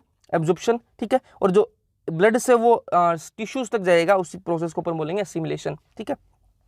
फूड जो है माउथ के अंदर से निकलेगा, उसको बोलेंगे अपन बोलस, ठीक है। माउथ के अंदर वो सलाइवा से अपने दांतों से उसको चबाया है और फिर सलाइवा उसके अंदर ऐड हुआ है और जो स्ट्रक्चर बना है उसको बोलेंगे अपन बोलस, ठीक है, माउथ के अंदर। अब बोलस जो है वो स्टमक के अंदर गया, ठीक है। फूड था अपने पास, अपने फूड खाया, उसको चबाया और उसके सलाइवा मिक्स हुआ, ठीक है, और क्या स्ट्रक्चर बन गया? बोलस, ठीक है, बोलस। अब जो बोलस है वो कहाँ गया? स्टोमक के अंदर। स्टोमक के अंदर हुआ चर्निंग मूवमेंट, ठीक है, चर्निंग मूवमेंट हुआ, ठीक है। तो जो नया स्ट्रक्चर है वो क्या बना? कायम, ठीक है। फूड माउथ के अंदर था, मैस्टिकेट किया अपन ने, स्लाइवा मिक्स हुआ और बोलस बन गया। बोलस जो है वो स्टमक के अंदर गया, चर्निंग मूवमेंट हुआ, ठीक है, और क्या हुआ? कायम बन गया। अब आगे चलते हैं अपन। ये जो पूरी प्रोसेस है ये मैंने आपको जो एलिमेंट्री कैनाल बता रहा था उस टाइम पे भी मैंने आपको बताई थी, और एक बार यहाँ पर भी आप ये पूरी देख लो, आप सीक्वेंस आपको याद रह जाएगा। माउथ के बाद में क्या आएगा? इसोफेगस आएगी, फिर स्टोमक, फिर डिडेनम, जिजेनम, इलियम, और फिर सीकम कोलन रेक्टम। डिडेनम, जिजेनम, इलियम ये किसके पार्ट है? स्मॉल इंटेस्टाइन के पार्ट है, ठीक है। सीकम कोलन रेक्टम किसके पार्ट है? लार्ज इंटेस्टाइन के पार्ट है। अब एक चीज आप देख लो, डाइजेशन कहाँ होता है? डाइजेशन होता है माउथ से लेकर स्मॉल इंटेस्टाइन तक, इलियम तक डाइजेशन होता है, लार्ज इंटेस्टाइन के अंदर डाइजेशन नहीं होता, ठीक है। एक चीज आप ये ध्यान में रख लो, लार्ज इंटेस्टाइन के अंदर डाइजेशन नहीं होता। माउथ, इसोफेगस, स्टोमक, डिडेनम, जिजेनम, इलियम के अंदर डाइजेशन होता है, सीकम कोलन रेक्टम के अंदर नहीं होता, ठीक है। अब इनके अंदर भी सबसे ज्यादा डाइजेशन कहाँ होता है? सबको पता है, स्मॉल इंटेस्टाइन के अंदर सबसे मैक्सिमम डाइजेशन कहाँ होता है? स्मॉल इंटेस्टाइन के अंदर। और मैक्सिमम जो एब्जॉर्प्शन है सबसे ज्यादा, वो कहाँ होता है? जिजेनम और इलियम के अंदर। यहाँ तक आपको समझ में आ गया होगा। फिर अपन बात करेंगे गैस्ट्रिक ग्लैंड्स की। गैस्ट्रिक ग्लैंड्स कहाँ प्रेजेंट होती हैं? स्टमक के अंदर गैस्ट्रिक ग्लैंड प्रेजेंट होती हैं, ठीक है। तो अपन ये चीज देख लेते हैं गैस्ट्रिक ग्लैंड वाली। गैस्ट्रिक ग्लैंड एक है म्यूकस नेक सेल्स, एक है पेप्टिक या फिर चीफ सेल्स, एक है पैराइटल या फिर ऑक्जेंटिक सेल्स, ठीक है। म्यूकस नेक सेल्स है, नाम से ही पता लग रहा है म्यूकस सिक्रीट करेगी, ठीक है। म्यूकस नेक सेल, नाम से ही पता लग रहा है म्यूकस सिक्रीट करेगी। पेप्टिक या फिर चीफ सेल, ठीक है, ये क्या करेगी? पेप्सिनोजन सिक्रीट करेगी, ठीक है, पेप्सिनोजन सिक्रीट करेगी। पेप्टिक या फिर चीफ सेल क्या करेगी? पेप्सिनोजन सिक्रीट करेगी। फिर अपने पास पैराइटल या फिर ऑक्जेंटिक सेल, ये क्या करेगी? HCl सिक्रीट करेगी और क्या करेगी? इंट्रिंसिक फैक्टर सिक्रीट करेगी। HCl जो है, जो हाइड्रोक्लोरिक एसिड है, उसकी pH कितनी है? 1.8 pH, मतलब हाईली एसिडिक है, ठीक है, हाथ डालोगे जल जाएगा, SC वाली कंडीशन है। तो HCl जो है किसकी pH कितनी है? 1.8, ठीक है। और क्या कौन सिक्रीट करता है इसको? पैराइटल या फिर ऑक्जेंटिक सेल्स। और एक इंट्रिंसिक फैक्टर भी करते हैं सिक्रीट। इंट्रिंसिक फैक्टर किस काम आता है? विटामिन B12 का एब्जॉर्प्शन कराने के लिए। और विटामिन B12 किस काम आता है? इमेच्योर RCB को मैच्योर करने के लिए, for maturation of RBC, RCB नहीं भैया, मैच चल रहे हैं आजकल, RBC, ठीक है, RBC। तो HCl जो है उसकी जो है pH है वो कितनी है? 1.8। अब आपके दिमाग में क्वेश्चन आना चाहिए कि 1.8 है, आप ये बात बोल रहे हो कि हाथ डालोगे तो हाथ जल जाएगा, तो वो तो पेट के अंदर है, तो पेट क्यों नहीं जलता? तो पेट इसलिए नहीं जलता क्योंकि उसके म्यूकस की लाइनिंग है, म्यूकस की कवरिंग है, अपनी जो स्टोमक की जो वॉल है अंदर, उसमें म्यूकस और बाइकार्बोनेट की कवरिंग है, तो वो किससे बचा कर रखती है? इस pH से बचा कर रखती है अपनी जो स्टोमक की वॉल को, ठीक है। अब HCl जो है ये जितनी हाईली एसिडिक जो HCl है ये काम किस आती है, वो किस काम आती है वो देख लेते हैं अपन। ये जो पेप्सिनोजन है, नाम से पता लग रहा है आपको कि ये इनएक्टिव है, ठीक है, ये इनएक्टिव है, पेप्सिनोजन है, ये क्या है, इनएक्टिव है। इसको एक्टिव करने के लिए, इसको एक्टिवेट करने के लिए, ठीक है, इसको एक्टिवेट करने के लिए HCl की जरूरत होती है। पेप्सिनोजन को अगर पेप्सिनोजन को जब HCl के साथ अपन HCl का एक्सपोजर मिलेगा तो ये किस में कन्वर्ट हो जाएगा, पेप्सिन के अंदर कन्वर्ट हो जाएगा, ठीक है, पेप्सिन के अंदर ये कन्वर्ट हो जाएगा। जो पेप्सिनोजन है जब उसको HCl का एक्सपोजर मिलेगा तो वो पेप्सिन के अंदर कन्वर्ट हो जाएगा। इसका काम पता चल गया आपको कि HCl किस काम आएगा। पेप्सिनोजन पेप्टिक एफिनिटी सेल से निकलता है, ये इनएक्टिव है, इसको HCl का जैसे ही अपन एक्सपोजर देंगे तो ये पेप्सिन के अंदर कन्वर्ट हो जाएगा। एक हार्मोन प्रेजेंट होता है रेनिन, RENNIN, ठीक है, एक रेनिन RENIN, आप एक्सक्रीशन वाले चैप्टर में भी पढ़ोगे तो ये RENNIN है, स्पेलिंग का फर्क है, ध्यान में रखना। रेनिन, ठीक है, ये क्या है, प्रोटियोलाइटिक एंजाइम है, मतलब प्रोटियोलाइटिक मतलब प्रोटीन को तोड़ेगा, ठीक है, कौन सी प्रोटीन को तोड़ेगा, मिल्क प्रोटीन को तोड़ेगा। और ये कहाँ प्रेजेंट होता है, रेनिन एडल्ट्स के अंदर प्रेजेंट नहीं होता, आप और मेरे अंदर प्रेजेंट नहीं है, ये इन्फेंट्स के अंदर प्रेजेंट होता है, क्योंकि सबसे ज़्यादा दूध वही पीते हैं, उनका तो मतलब ज़िंदगी दूध पर चलती है, वो कहाँ खाना खाते हैं बेचारे, तो उनके लिए भगवान ने क्या दिया है, रेनिन दिया है, ठीक है, रेनिन दिया है। ये रेनिन क्या करता है, प्रोटियोलाइटिक एंजाइम है, अच्छे से डाइजेशन करा देता है मिल्क का, for digestion of milk protein. Milk protein कौन सी होती है, केजिन प्रोटीन को मिल्क प्रोटीन होती है, ठीक है। फिर है पेंक्रियाटिक एंजाइम्स, पेंक्रियाटिक एंजाइम्स की बात कर लेते हैं। पेंक्रियाटिक एंजाइम है ट्रिप्सिनोजन, ठीक है। अब एंटेरोकाइन देखो ट्रिप्सिनोजन जो है वो एंटेरोकाइनेज के साथ के, जैसे एंटेरोकाइनेज आएगा साथ में तो क्या हो जाएगा, वो ट्रिप्सिनोजन नाम से पता लग रहा है आपको क्या है, ट्रिप्सिनोजन जो है वो नाम से पता लग रहा है आपको क्या है, इनएक्टिव फॉर्म के अंदर है। जैसे ही एंटेरोकाइनेज आएगा तो वो एक्टिवेट हो जाएगा और वो ट्रिप्सिन के अंदर कन्वर्ट हो जाएगा, ठीक है। अब ये जो ट्रिप्सिन जो है वो दूसरे एंजाइम्स को क्या करेगा, दूसरे एंजाइम्स को एक्टिवेट करेगा,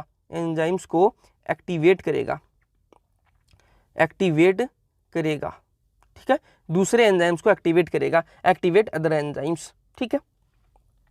अब ये जो टेबल है ना, ये आपकी सारी की सारी प्रॉब्लम है ना वो सोल्व करके रख देगी ये टेबल। ये बस इसको आप थोड़ा सा ध्यान से समझ लेना, ये जो टेबल है ना आपकी सारी की सारी प्रॉब्लम्स हैं, ठीक है, वो सारी ये जो कौन सा आपका एंजाइम कहाँ प्रेजेंट होता है, कौन सा कहाँ प्रेजेंट होता है, ये सारी आपकी प्रॉब्लम सोल्व होने वाली है। तो कार्बोहाइड्रेट है, ठीक है, कार्बोहाइड्रेट है, इसके लिए एंजाइम कहाँ कहाँ प्रेजेंट होता है, इसके डाइजेशन के लिए कहाँ कहाँ एंजाइम प्रेजेंट होता है, माउथ के अंदर प्रेजेंट होता है, ठीक है। आपने 4 स्ट्रक्चर लिख रखे हैं अपने, माउथ, स्टोमक, पेंक्रियाज और सकस एंटेरिकस, ठीक है। माउथ के अंदर कार्बोहाइड्रेट के लिए क्या है, सलाइवरी अमाइलेज प्रेजेंट है, ठीक है बात भैया। फिर स्टोमक के अंदर कार्बोहाइड्रेट के लिए कुछ नहीं होता, ठीक है, कार्बोहाइड्रेट के लिए माउथ के अंदर तो सलाइवरी अमाइलेज प्रेजेंट है, लेकिन स्टोमक के अंदर कुछ प्रेजेंट नहीं होता, मतलब कार्बोहाइड्रेट का स्टोमक के अंदर कुछ नहीं होगा, ठीक है। जैसा माउथ के अंदर से निकलेगा तो स्टोमक के अंदर भी वैसा ही रहेगा वो, ठीक है। फिर पेंक्रियाज की बात करते हैं। पेंक्रियाज के अंदर क्या होता है, पेंक्रियाटिक जूस, पेंक्रियाज के अंदर क्या होता है, पेंक्रियाटिक अमाइलेज प्रेजेंट होता है, ठीक है, पेंक्रियाज के अंदर पेंक्रियाटिक अमाइलेज प्रेजेंट होता है, मतलब यहाँ तो कुछ होगा कार्बोहाइड्रेट का। फिर है सकस एंटेरिकस, सकस एंटेरिकस कहाँ से निकलता है, ये सकस एंटेरिकस स्मॉल इंटेस्टाइन का जो जूस होता है ना उसको सकस एंटेरिकस बोलते हैं। अलग अलग सकस एंटेरिकस क्या है, स्मॉल इंटेस्टाइन के अंदर जो जूस है उसको सकस एंटेरिकस बोलते हैं। उसके अंदर कार्बोहाइड्रेट के लिए क्या क्या है, माल्टेज है, लैक्टेज है, सुक्रेज है, कोई इश्यू नहीं होना चाहिए मेरे हिसाब से। तो अपन ने कार्बोहाइड्रेट की बात कर ली कि माउथ के अंदर क्या प्रेजेंट है, स्टोमक के अंदर क्या है, पेंक्रियास के अंदर क्या है, सकस एंटेरिकस के अंदर क्या है। फिर अपन बात करेंगे प्रोटीन्स की। प्रोटीन्स की बात करें भैया तो प्रोटीन्स के लिए माउथ के अंदर कुछ नहीं है, तो माउथ के अंदर प्रोटीन जैसी है, जैसे अपन ने प्रोटीन खाई है वैसी की वैसी रहेगी, उसके अंदर कोई चेंजेस नहीं होने वाले हैं। स्टोमक के अंदर तो लेकिन प्रोटीन के लिए पेप्सिन प्रेजेंट है, स्टोमक के अंदर पेप्सिन प्रेजेंट है। अभी मैंने आपको बताया ना कि पेप्सिनोजन होता है, HCl के जैसे एक्सपोजर आएगा पेप्सिन के अंदर कन्वर्ट हो जाएगा, तो वो कहाँ प्रेजेंट है, स्टोमक के अंदर तो पेप्सिन प्रेजेंट है, मतलब यहाँ तो प्रोटीन का कन्वर्जन होगा, यहाँ पर प्रोटीन जैसी थी वैसी तो नहीं रहेगी। फिर पेंक्रियाज है, पेंक्रियाज के अंदर क्या है, ट्रिप्सिन है, काइमोट्रिप्सिन है और कार्बोक्सीपेप्टाइडेज है, तीन चीजें प्रेजेंट हैं। फिर सकस एंटेरिकस है, उसके अंदर डाईपेप्टाइडेज प्रेजेंट है। फिर न्यूक्लिक एसिड की बात कर लेते हैं। माउथ के अंदर न्यूक्लिक एसिड के लिए कुछ नहीं है, तो कुछ नहीं है तो माउथ के अंदर जैसे न्यूक्लिक एसिड अपन ने खाई है वैसी की वैसी रहेगी, स्टोमक के अंदर भी वैसी की वैसी रहेगी क्योंकि कुछ नहीं है न्यूक्लिक एसिड के लिए। फिर पेंक्रियास की बात करें तो पेंक्रियास के अंदर न्यूक्लियजेज प्रेजेंट है, तो यहां पर मतलब कुछ चेंजेस आएंगे।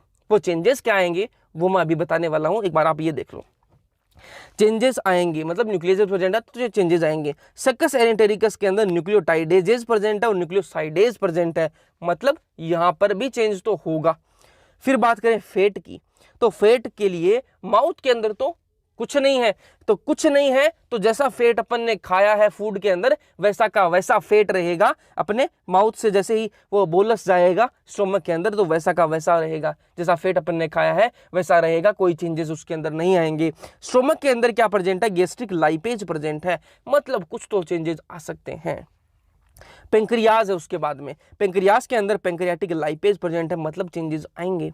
फिर है सकस एंटेरिकस, उसके अंदर लाइपेज प्रेजेंट है तो यहां पर भी चेंजेस आएंगे। अब क्या क्या चेंजेस आएंगे वो देख लेते हैं, ये टेबल आप अच्छे से भैया देख लेना। पॉलीसेकेराइड, पॉलीसेकेराइड क्या है, कार्बोहाइड्रेट, एक एक की बात करेंगे। कार्बोहाइड्रेट क्या है, पॉलीसेकेराइड है, ठीक है। स्टार्च, ये अपन ने खाया, ठीक है। अपने पास माउथ के अंदर इसके लिए क्या है, स्लाइवरी अमाइलेज, स्लाइवरी अमाइलेज, ठीक है, यहां पर है। इसने 30% जो पॉलीसेकेराइड है उसको किसमें कन्वर्ट कर दिया, डाइसेकेराइड के अंदर कन्वर्ट कर दिया, ठीक है। 100% में से 30% ही किया, स्लाइवरी अमाइलेज ने 30% पॉलीसेकेराइड को डाइसेकेराइड के अंदर कन्वर्ट कर दिया। डाइसेकेराइड कौन से, माल्टोज, लैक्टोज, ठीक है। अब जो अपने पास स्टोमक के अंदर कुछ नहीं है कार्बोहाइड्रेट के लिए तो कुछ नहीं होगा। पेंक्रियाज जो है उसके अंदर क्या है, पेंक्रियाटिक अमाइलेज प्रेजेंट है, तो 30% तो स्लाइवरी अमाइलेज ने कर दिया था, बच गया कितना, 70% अनचेंज बचा हुआ है, तो 70% ये डाइसेकेराइड के अंदर कन्वर्ट कर देगा पॉलीसेकेराइड को माल्टोज और लैक्टोज के अंदर। तो अब अपना क्या हो गया, 100% जो पॉलीसेकेराइड है वो डाइसेकेराइड के अंदर कन्वर्ट हो गई। अब सकस एंटेरिकस के अंदर क्या प्रेजेंट है, माल्टेज प्रेजेंट है, सुक्रेज प्रेजेंट है, लैक्टेज प्रेजेंट है। माल्टेज, सुक्रेज और लैक्टेज क्या करेंगे, जो डाइसेकेराइड है उसको मोनोसेकेराइड के अंदर कन्वर्ट कर देंगे, ठीक है। और ये सिंपल अब्जॉर्बेबल फॉर्म आ गई, ठीक है। ये क्या था अपना, ये क्या थी, पॉलीसेकेराइड क्या है, बायोमैक्रोमोलिक्यूल, और ये क्या है, सिंपल सब्सटेंस, ठीक है। कार्बोहाइड्रेट की बात कर लिया, बात करेंगे प्रोटीन की। प्रोटीन है उसके लिए माउथ के अंदर तो कुछ नहीं है, कहाँ है, स्टोमक के अंदर पेप्सिन जरूर प्रेजेंट है, तो पेप्सिन आएगा प्रोटीन के लिए। प्रोटीन जैसे ही पेप्सिन आएगा तो प्रोटीन को किसमें कन्वर्ट कर देगा, पेप्टोन्स के अंदर प्लस प्रोटियोजेस के अंदर, पेप्टोन्स प्लस प्रोटियोजेस के अंदर कन्वर्ट कर देगा पेप्सिन। फिर पेंक्रियाज के अंदर क्या है, ट्रिप्सिन है, काइमोट्रिप्सिन है और कार्बोक्सीपेप्टाइडेज है। ये तीनों जैसे ही पेप्टोन्स और प्रोटियोजेस पे रिएक्ट करेंगे तो क्या बना देंगे, डाईपेप्टाइड बना देंगे। क्या बना देंगे, डाईपेप्टाइड बना देंगे, ठीक है। अब डाईपेप्टाइड के बाद में पेंक्रियाज के बाद में क्या प्रेजेंट है अपने पास, सकस एंटेरिकस के अंदर क्या प्रेजेंट है, डाईपेप्टाइडेज। डाईपेप्टाइडेज डाईपेप्टाइड पर जैसे एक्ट करेगा तो क्या किसमें कन्वर्ट हो जाएगा, अमाइनो एसिड के अंदर, ठीक है। ये पूरी साइकिल है, मतलब पूरी ये जो चेन है, ये पूरी चेन होती है कि मतलब कौन सा एंजाइम कहाँ पर प्रेजेंट है और कौन किसको कब तोड़ेगा, तो वो देख लिया आपने अपने। ये प्रोटीन जो है वो मैक्रोमोलिक्यूल है, ठीक है, बायोमैक्रोमोलिक्यूल है, इसको मैंने कन्वर्ट कर दिया अमाइनो एसिड के अंदर, ये क्या है, सिंपल सब्सटेंस है। फिर आगे चलते हैं, फिर जो है नेक्स्ट है न्यूक्लिक एसिड। न्यूक्लिक एसिड जो है उसके लिए माउथ के अंदर तो कुछ नहीं है, स्टोमक के अंदर भी कुछ नहीं है, तो अपन भी कुछ नहीं लिखेंगे। फिर पेंक्रियाज के अंदर न्यूक्लियजेज प्रेजेंट है, तो न्यूक्लियजेज के जैसे न्यूक्लिक एसिड पे जैसे न्यूक्लियजेज ने एक्ट किया तो उसको कन्वर्ट कर दिया न्यूक्लियोटाइड्स के अंदर, ठीक है। न्यूक्लियोटाइड्स के अंदर पेंक्रियाज की बात कर ली अपन ने। फिर क्या प्रेजेंट है, न्यूक्लियोटाइडेज प्रेजेंट है सकस एंटेरिकस के अंदर और न्यूक्लियोसाइडेज प्रेजेंट है। तो क्या बन गया यहाँ पर, जैसे ही न्यूक्लियोटाइड्स पर न्यूक्लियोटाइडेज एक्ट करेगा तो ये किस में कन्वर्ट हो जाएगा, न्यूक्लियोसाइड के अंदर कन्वर्ट होगा, और न्यूक्लियोसाइड पर जैसे ही न्यूक्लियोसाइडेज एक्ट करेगा तो ये शुगर प्लस बेस के अंदर टूट जाएगा और ये क्या होगी, सिंपल फॉर्म, ठीक है। फिर अपन बात करेंगे फेट की, तो फेट के लिए माउथ के अंदर कुछ नहीं है, स्टोमक के अंदर गैस्ट्रिक लाइपेज तो प्रेजेंट है लेकिन वो कुछ ज़्यादा कुछ काम कर नहीं पाता, वही बात हो गई ना बेटा तुमसे नहीं हो पाएगा, तो वो वाली बात हो गई। तो गैस्ट्रिक लाइपेज जो है इसके लक्षण ठीक नहीं है तो इससे कुछ नहीं हो पाएगा, ठीक है। तो गैस्ट्रिक जो लाइपेज है ना, उसका कुछ काम ज़्यादा कुछ नहीं कर पाएगा, मतलब वो है लेकिन उससे ज़्यादा कुछ नहीं होता। तो अपन डायरेक्ट फोकस करते हैं पेंक्रियाटिक लाइपेज से। पेंक्रियाटिक जो लाइपेज है ना, वो कन्वर्ट करेगा फैट को मोनोग्लिसराइड प्लस डाइग्लिसराइड के अंदर, और जो मोनोग्लिसराइड प्लस डाइग्लिसराइड है, ठीक है, इस पर एक्ट करेगी लाइपेज जो कि सर्कस एंटेरिकस के अंदर प्रेजेंट है, और इसको तोड़ देगी फैटी एसिड प्लस ग्लिसरॉल के अंदर। ये सिंपल फॉर्म आ गई, ठीक है। अब जो फैटी एसिड है, एक चीज देख लो आप, फैटी एसिड और ग्लिसरॉल को अपन क्या नहीं कर सकते, डायरेक्ट अपन एब्जॉर्ब नहीं कर सकते, तो उसके लिए भी एक मैकेनिज्म बना रखा है, ठीक है। फैटी एसिड प्लस ग्लिसरॉल को अपन को एब्जॉर्ब कराना है तो क्या करेंगे, इमल्सिफिकेशन कराएंगे बाइल, ठीक है। इमल्सिफिकेशन होगा और क्या बनेंगे, मिसेल्स बनाएंगे, ठीक है, मिसेल्स बनाएंगे। अब मिसेल्स के ऊपर क्या आएगी, प्रोटीन की कोटिंग आ जाएगी, ठीक है, मिसेल्स बनेंगे। फैटी एसिड प्लस ग्लिसरॉल का इमल्सिफिकेशन होगा बाइल के थ्रू, ठीक है। फैटी एसिड प्लस ग्लिसरॉल का क्या होगा, इमल्सिफिकेशन होगा, और इमल्सिफिकेशन होकर क्या बनेंगे, मिसेल्स बनेंगे। मिसेल्स पर प्रोटीन की कोटिंग आएगी और ये स्ट्रक्चर बनेगा काइलोमाइक्रोन्स। काइलोमाइक्रोन्स, अब जो काइलोमाइक्रोन्स हैं ये ट्रांसपोर्ट कहाँ हो जाएंगे, लिम्फ वेसल के अंदर, और लिम्फ वेसल से ही कहाँ चले जाएंगे, ब्लड के अंदर, ब्लड से कहाँ हो जाएंगे, ट्रांसपोर्ट टिश्यूज की तरफ, ठीक है। बाइल जो है, यहाँ पर बाइल वर्ड आया, और बाइल कहाँ से निकलता है, लीवर से निकलता है। तो बाइल के अंदर क्या क्या सिस्टम है वो देख लेते हैं, क्या क्या माल मसाला है देख लेते हैं। बाइल पिगमेंट प्रेजेंट है इसके अंदर, ठीक है, बाइल पिगमेंट प्रेजेंट है, ठीक है। बाइल पिगमेंट कौन से हैं, दो पिगमेंट है, बिलीरुबिन और बिलीवर्डिन, बिलीरुबिन और बिलीवर्डिन, ठीक है। बाइल सोल्ट्स प्रेजेंट है, कोलेस्ट्रॉल प्रेजेंट है, फोस्फोलिपिड प्रेजेंट है।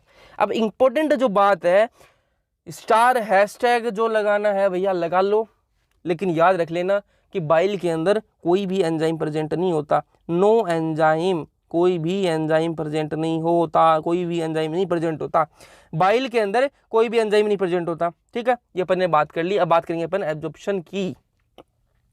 एब्जॉर्प्शन की जो ये दे रखा है, अपने पैराग्राफ दे रखा है, उसी को अपने सिंपल फॉर्म के अंदर रखा है कि कहाँ एक्टिव ट्रांसपोर्ट होगा, कहाँ सिंपल डिफ्यूजन होगा, कहाँ फैसिलिटेटेड होगा। तो सिंपल डिफ्यूजन के अंदर सबको पता है एनर्जी नहीं लगती, एनर्जी की कोई जरूरत नहीं होती।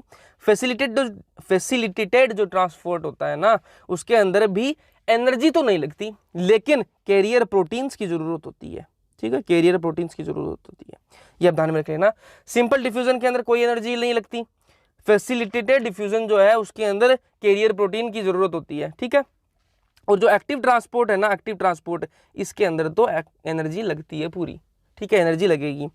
अब simple diffusion, glucose simple diffusion से एब्जॉर्ब हो जाता है, और ग्लूकोज जो है वो फैसिलिटेटेड ट्रांसपोर्ट से भी हो जाता है, ठीक है, और एक्टिव ट्रांसपोर्ट से भी ग्लूकोज जाता है, ठीक है। तो ये तो तीनों के अंदर आएगा, तो आपको कंफ्यूज होना ही क्यों है, ठीक है। तो जैसे ही ग्लूकोज आया वो तो तीनों से होगा। अमाइनो एसिड जो है, अमाइनो एसिड वो भी तीनों से होगा, सिंपल डिफ्यूजन से भी होता है, फैसिलिटेटेड ट्रांसपोर्ट से भी होता है, और एक्टिव ट्रांसपोर्ट से भी होता है। क्लोराइड जो आयन है सिंपल डिफ्यूजन से होता है, ये ध्यान में रख लेना। क्लोराइड आयन सिर्फ सिंपल डिफ्यूजन से होता है, फैसिलिटेटेड ट्रांसपोर्ट से कुछ नहीं होता, मतलब ग्लूकोज अमाइनो एसिड भी सिर्फ ग्लूकोज और अमाइनो एसिड होता है, एक्टिव ट्रांसपोर्ट से सोडियम आयन होता है, ठीक है। तो आप इसको ऐसे याद रख लो, प्लस मतलब थोड़े पॉजिटिव वाइब्स हैं, ठीक है। तो पॉजिटिव चीज़ें जहाँ पर अपन को दिखती हैं तो वहाँ पर अपन थोड़ी सी एनर्जी तो खर्च कर सकते हैं ना, कि मतलब कहाँ पर कहीं पर भी अपन को पॉजिटिव चीज़ें अपन को दिख रही हैं कि यहाँ पर अपन को फायदा हो सकता है, यहाँ से अपने पास अपन पॉजिटिव चीज़ें अपने पास आ सकती हैं, तो वहाँ उसकी चीज़ के लिए तो अपन थोड़ा सा खर्चा कर सकते हैं, तो एनर्जी थोड़ी लगा सकते हैं। तो एनर्जी Na+ साइन के लिए एनर्जी चाहिएगी, और जहाँ पर नेगेटिव है, नेगेटिव चीज़ें अपन लोगों की क्यों जाएंगे, कहाँ क्यों एनर्जी वेस्ट करेंगे, तो एनर्जी नहीं लगेगी, मतलब सिंपल डिफ्यूजन से हो जाएगा। ये एब्जॉर्प्शन की बात कर ली अपन ने। अब कहाँ पर किस चीज़ का एब्जॉर्प्शन होगा वो चीज़ देख लेते हैं। माउथ के अंदर जो एब्जॉर्प्शन है वो सर्टेन ड्रग्स, कुछ ड्रग्स का एब्जॉर्प्शन होगा, बाकी कुछ नहीं होगा, ठीक है। कुछ ड्रग्स का एब्जॉर्प्शन होगा माउथ के अंदर, बाकी कुछ नहीं होगा। स्टोमक की बात करें, स्टोमक के अंदर भी कोई खास एब्जॉर्प्शन नहीं होता, वाटर का होता है, कुछ सिंपल शुगर्स का होता है, और अल्कोहल का होता है, ठीक है। अल्कोहल, सिंपल शुगर और वाटर का एब्जॉर्प्शन होता है स्टमक के अंदर। स्मॉल इंटेस्टाइन के अंदर तो भैया मैक्सिमम एब्जॉर्प्शन है, ये बात हमने पहले भी कर ली थी कि जो स्मॉल इंटेस्टाइन है वहाँ पर तो मैक्सिमम एब्जॉर्प्शन होता है। लार्ज इंटेस्टाइन की बात करें, यहाँ पर वाटर का एब्जॉर्प्शन हो जाता है, मिनरल्स का और ड्रग्स का, कुछ दवाइयों का होता है, ड्रग्स का, ठीक है, और मिनरल्स का हो जाता है और वाटर का हो जाता है। ये एब्जॉर्प्शन कहाँ मिलेंगे अपन को, लार्ज इंटेस्टाइन के अंदर, ठीक है। फिर बात करें अपन असिमिलेशन। असिमिलेशन मैंने आपको पहले बता दिया, जो एब्जॉर्ब्ड फूड है उसको टिश्यूज तक पहुंचाने की जो प्रोसेस है उसी को बोलते हैं अपन असिमिलेशन। फिर डिफिकेशन क्या है, जितना अब अपन ने मतलब खाना खाया, मान लो अपने 1 kg खाना खा लिया अपन ने, ठीक है, 1 kg खाना खा लिया, ठीक है, 1 kg खाना खा लिया, अपना मनपसंद का खाना खा लेना। अभी तो 1 kg खाना खा लिया, जो भी आपको पसंद हो वो सोच लेना। 1 kg खाना खाया आपने, 1 किलो खा लिया, तो उसमें काम की चीज़ें कितनी हुई, मान लो कि 200 ग्राम काम की चीज़ें होंगी उसमें, ठीक है, एग्जाम्पल है, 200 ग्राम काम की चीज़ें हैं, तो वो काम की चीज़ें तो अपने असिमुलेट कर ली। अब जो बाकी का बच गया 800 ग्राम, ठीक है, 800 ग्राम जो कि वेस्ट है, अनडाइजेस्टेड वेस्ट है, उसको तो बाहर निकालना पड़ेगा, तो वो क्या है, डिफिकेशन। अब एक टॉपिक दे रखा है एनसीईआरटी के अंदर, प्रोटीन एनर्जी माल न्यूट्रिशन, PEM, प्रोटीन एनर्जी माल न्यूट्रिशन। तो ये दो डिजीजेज हैं, क्वाशियोरकार और मेरास्मस, ठीक है, क्वाशियोरकार और मेरास्मस, ठीक है। दोनों के अंदर क्या क्या होता है वो देख लेते हैं। प्रोटीन की डिफिशियंसी दोनों के अंदर है, ठीक है, दोनों के, मेरास्मस के अंदर भी प्रोटीन की डिफिशियंसी होती है और क्वाशियोरकार के अंदर भी प्रोटीन की डिफिशियंसी होती है। अब खेल कहाँ पर होगा कि कैलोरी जो है क्वाशियोरकार के अंदर कैलोरी जो है वो नॉर्मल होती है, क्वाशियोरकार के अंदर कैलोरी नॉर्मल होती है और मेरास्मस के अंदर कैलोरी कम होती है, ठीक है, डाउन होती है, डिक्रीज होती है, कैलोरी कम होती है, ठीक है। प्रोटीन तो दोनों के अंदर कम होती है, क्वाशियोरकार मेरास्मस के अंदर, प्रोटीन के अंदर तो कंफ्यूज होना नहीं, दोनों के अंदर कम ही है। कैलोरी जो है क्वाशियोरकार के अंदर नॉर्मल है और मेरास्मस के अंदर कैलोरी कम है, ठीक है। और ये चीज़ है, क्वाशियोरकार जो है वो मोर देन 1 ईयर एज वालों के अंदर होता है, मतलब जो बच्चा 1 साल से बड़ा है उसके अंदर ही क्वाशियोरकार अपन को देखने के लिए मिलता है। क्वाशियोरकार कहाँ मिलता है, 1 साल से बड़े बच्चे के अंदर अपन को क्वाशियोरकार देखने के लिए मिलता है। और मेरास्मस कहाँ मिलता है अपन को, लेस देन 1 ईयर, ठीक है, 1 साल से छोटे बच्चे के अंदर, 1 साल से छोटे बच्चे के अंदर अपन को क्या मिलता है, मेरास्मस मिलता है। 1 साल से छोटे बच्चे के अंदर अपन को मिलता है मेरास्मस, और मोर देन 1 ईयर, 1 साल से बड़े बच्चे के अंदर अपन को मिलता है क्वाशियोरकार, ठीक है। अब एक इंपॉर्टेंट चीज देख लो, क्वाशियोरकार के अंदर स्टिल फेट इज लेफ्ट, ठीक है, क्वाशियोरकार के अंदर कैलोरी नॉर्मल है तो फेट जो है अभी भी उसके अंदर बची हुई है, ठीक है, तो इसके अंदर क्या होगी, एडेमा और स्वेलिंग हो जाएगी बच्चे के अंदर, ये इस क्वाशियोरकार वाले जो जिसके अंदर की क्वाशियोरकार होता है उसके अंदर। और मेरास्मस जो है वो कैसे होता है, मतलब क्यों हो जाता है, तो वो होता है वेरी अर्ली सेकेंड प्रेगनेंसी। मान लो कोई मदर है, ठीक है, उसकी अभी फर्स्ट प्रेगनेंसी हुई है, ठीक है, पर जो फर्स्ट प्रेगनेंसी है वो कंप्लीट हुई है, फर्स्ट प्रेगनेंसी कंप्लीट हुई है और जो पहला बेबी है वो डिलीवर हुआ है, ठीक है, तो उसके जस्ट बाद में ही अगर सेकेंड प्रेगनेंसी हो जाए, ठीक है, अगर जस्ट बाद में सेकेंड प्रेगनेंसी हो जाए तो क्या हुआ, अभी जस्ट एक बेबी डिलीवर हुआ है, तो क्या हुआ, मदर, देखो जब प्रेगनेंसी होती है उस टाइम पे जो बच्चा है वो सारे न्यूट्रिएंट्स कहाँ से लेता है, मदर से ही लेता है, ठीक है, मदर से ही लेता है। तो जस्ट बाद में सेकेंड प्रेगनेंसी हो गई तो मदर को टाइम ही नहीं मिला रिकवर करने के लिए, वो सारी चीज़ें जो प्रोटीन वगैरह है, वो सारी न्यूट्रिएंट्स वगैरह हैं, वो सारे मिलने के लिए वो चीज़ें रिकवर करने के लिए टाइम ही नहीं मिला, ठीक है, तो वो टाइम नहीं मिला, तो जो सेकंड बेबी आएगा उसके अंदर ये प्रॉब्लम्स देखने के लिए मिलेंगी, उसको न्यूट्रिएंट्स नहीं मिल पाएंगे सेकंड प्रेगनेंसी के दौरान, ठीक है, और उस बच्चे के अंदर ये कंडीशन देखने के लिए मिलेंगी मेरास्मस वाली, ठीक है। अब बात करेंगे अपन disorders of digestive system. Digestive system के डिसऑर्डर क्या क्या है, पहला आप देख लो जॉन्डिस, ठीक है, जॉन्डिस के अंदर क्या आता है, the liver is affected, jaundice के अंदर जो है लीवर अफेक्ट होती है, इसके अंदर skin and eyes turn yellow due to the deposit of bile pigment, और बाइल पिगमेंट कहाँ से निकलता है, लीवर से निकलता है, बाइल निकलता है, बाइल के अंदर बाइल पिगमेंट होता है, बिलिवर्डिन और बिलिरुबिन, ठीक है, उसके अंदर लीवर अफेक्ट होती है जॉन्डिस के अंदर। जॉन्डिस को क्या बोलते हैं, पीलिया, ठीक है, पीलिया के अंदर सबको पता है स्किन का कलर और जो आंखों का कलर वो कैसा होता है, पीला हो जाता है, ये जॉन्डिस। फिर है वोमिटिंग क्या है, it is the ejection of stomach content through the mouth, this reflex action is controlled by the vomit centre in the medulla, a feeling of nausea precedes vomiting, ठीक है, क्या होता है कि जो वोमिटिंग क्या होती है सबको पता है भैया कि जो स्टोमक का जो कंटेंट है वो मुंह के थ्रू बाहर आ जाएगा, उसको अपन वोमिटिंग बोलते हैं। इसको कंट्रोल, जो ये रिफ्लेक्स एक्शन है, ये मतलब जो वोमिटिंग का जो काम काज वो कौन देखता है, मेडुला के अंदर देखा जाता है, मेडुला के अंदर वोमिट सेंटर प्रेजेंट होता है, वो सारा काम काज देखता है। अब ये होता क्या है, पहले अपन को ऐसा लगता है कि अपना जी घबरा रहा है, ठीक है, मतलब थोड़ा अजीब सा लगता है और फिर वॉमिट हो जाती है, तो ये लिख रखा है a feeling of nausea, a feeling of nausea preceding vomiting. फिर है डायरिया। डायरिया सबको पता है क्या होता है, the abnormal frequency of bowel movement and increased liquidity of fecal discharge is known as diarrhea. It reduces the absorption of food। ठीक है, डायरिया क्या होता है कि जो बोवल मूवमेंट है अपने, ठीक है, वो उनकी फ्रीक्वेंसी इंक्रीज हो जाती है और जो फीकल जो मैटर है उसके अंदर लिक्विडिटी आ जाती है, ठीक है, उसी को डायरिया बोलते हैं। ठीक है, it reduces the absorption of food. इससे क्या होता है कि जो फूड का जो एब्जॉर्प्शन है वो कम हो जाता है, ठीक है, जैसे खाया वैसे नहीं निकल जाता है। ठीक है, तो ये चीज़ें डायरिया, ठीक है, बहुत बार जाना पड़ता है इसके लिए। कॉन्स्टिपेशन क्या होता है, it in constipation the faeces are retained within the colon and as the bowel movements occur irregularly. Constipation के अंदर क्या होता है कि जो फीकल मैटर है वो रिटेन रहता है, अंदर ही रहता है, कोलन के अंदर ही रह जाता है, क्योंकि जो बोवल मूवमेंट्स हैं वो इरेगुलर हो जाते हैं, तो क्या होता है जो फीकल मैटर है वो कोलन के अंदर ही रिटेन हो जाता है। फिर इंडाइजेशन, ठीक है, indigestion in this condition the food is not properly digested leading to feeling of fullness. इसके अंदर क्या होता है, जो फूड अपन ने खाया है ना वो प्रॉपर्ली डाइजेस्ट होता नहीं और अपन को लगता है पेट भरा भरा लगता है, मतलब कि हाँ यार मन ही नहीं कर रहा, खाना खाया भी नहीं लेकिन फिर भी मन नहीं कर रहा, ठीक है, क्योंकि वो पहले वाला डाइजेस्ट सही से नहीं हो पाया। This causes the indigestion as inadequate enzymes secretion, क्योंकि ये किससे होता है कि अगर एंजाइम जो सिक्रीशन है वो इनएडिक्वेट है, मतलब सही से एंजाइम सिक्रीशन नहीं हो रही, या फिर किसी को टेंशन है, मतलब एंजाइटी वगैरह है, या फिर फूड पॉइजनिंग है, मतलब उल्टा सीधा खाना खा लिया, ठीक है, ओवर ईटिंग कर ली, वो समोसे खाने का मन हो रहा है और खा गए 20-30 समोसे और फिर हो जाता है वो इंडाइजेशन। तो ये स्पाइसी फूड ज़्यादा खा लेंगे तो भी इंडाइजेशन हो जाती है। तो ये चैप्टर अपना होगा कंप्लीट। इसके जो हैंड रिटन नोट्स हैं वो आपको मिल जाएंगे टेलीग्राम चैनल पर। यहाँ पर आपको स्क्रीन पर टेलीग्राम चैनल का लिंक, जो यूज़र नेम है वो और इंस्टा हैंडल का, आपको दोनों के हैंडल्स आ रहे होंगे। टेलीग्राम पे आप ज्वाइन कर लेना, इंस्टा पे फॉलो कर लेना। टेलीग्राम पे आपको पीडीएफ वगैरह मिल जाएंगी, शॉर्ट नोट्स वगैरह, ट्रिक्स वगैरह, ये सारी चीज़ें मिल जाएंगी, फॉर्मूला शीट्स मिल जाएंगी।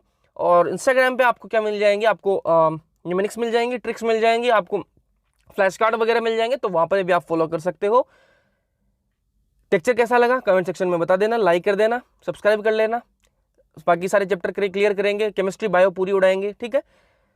और एग्जाम बहुत पास आई है, अच्छे से पढ़ना है डेडिकेशन के साथ में, बिल्कुल। Thank you so much.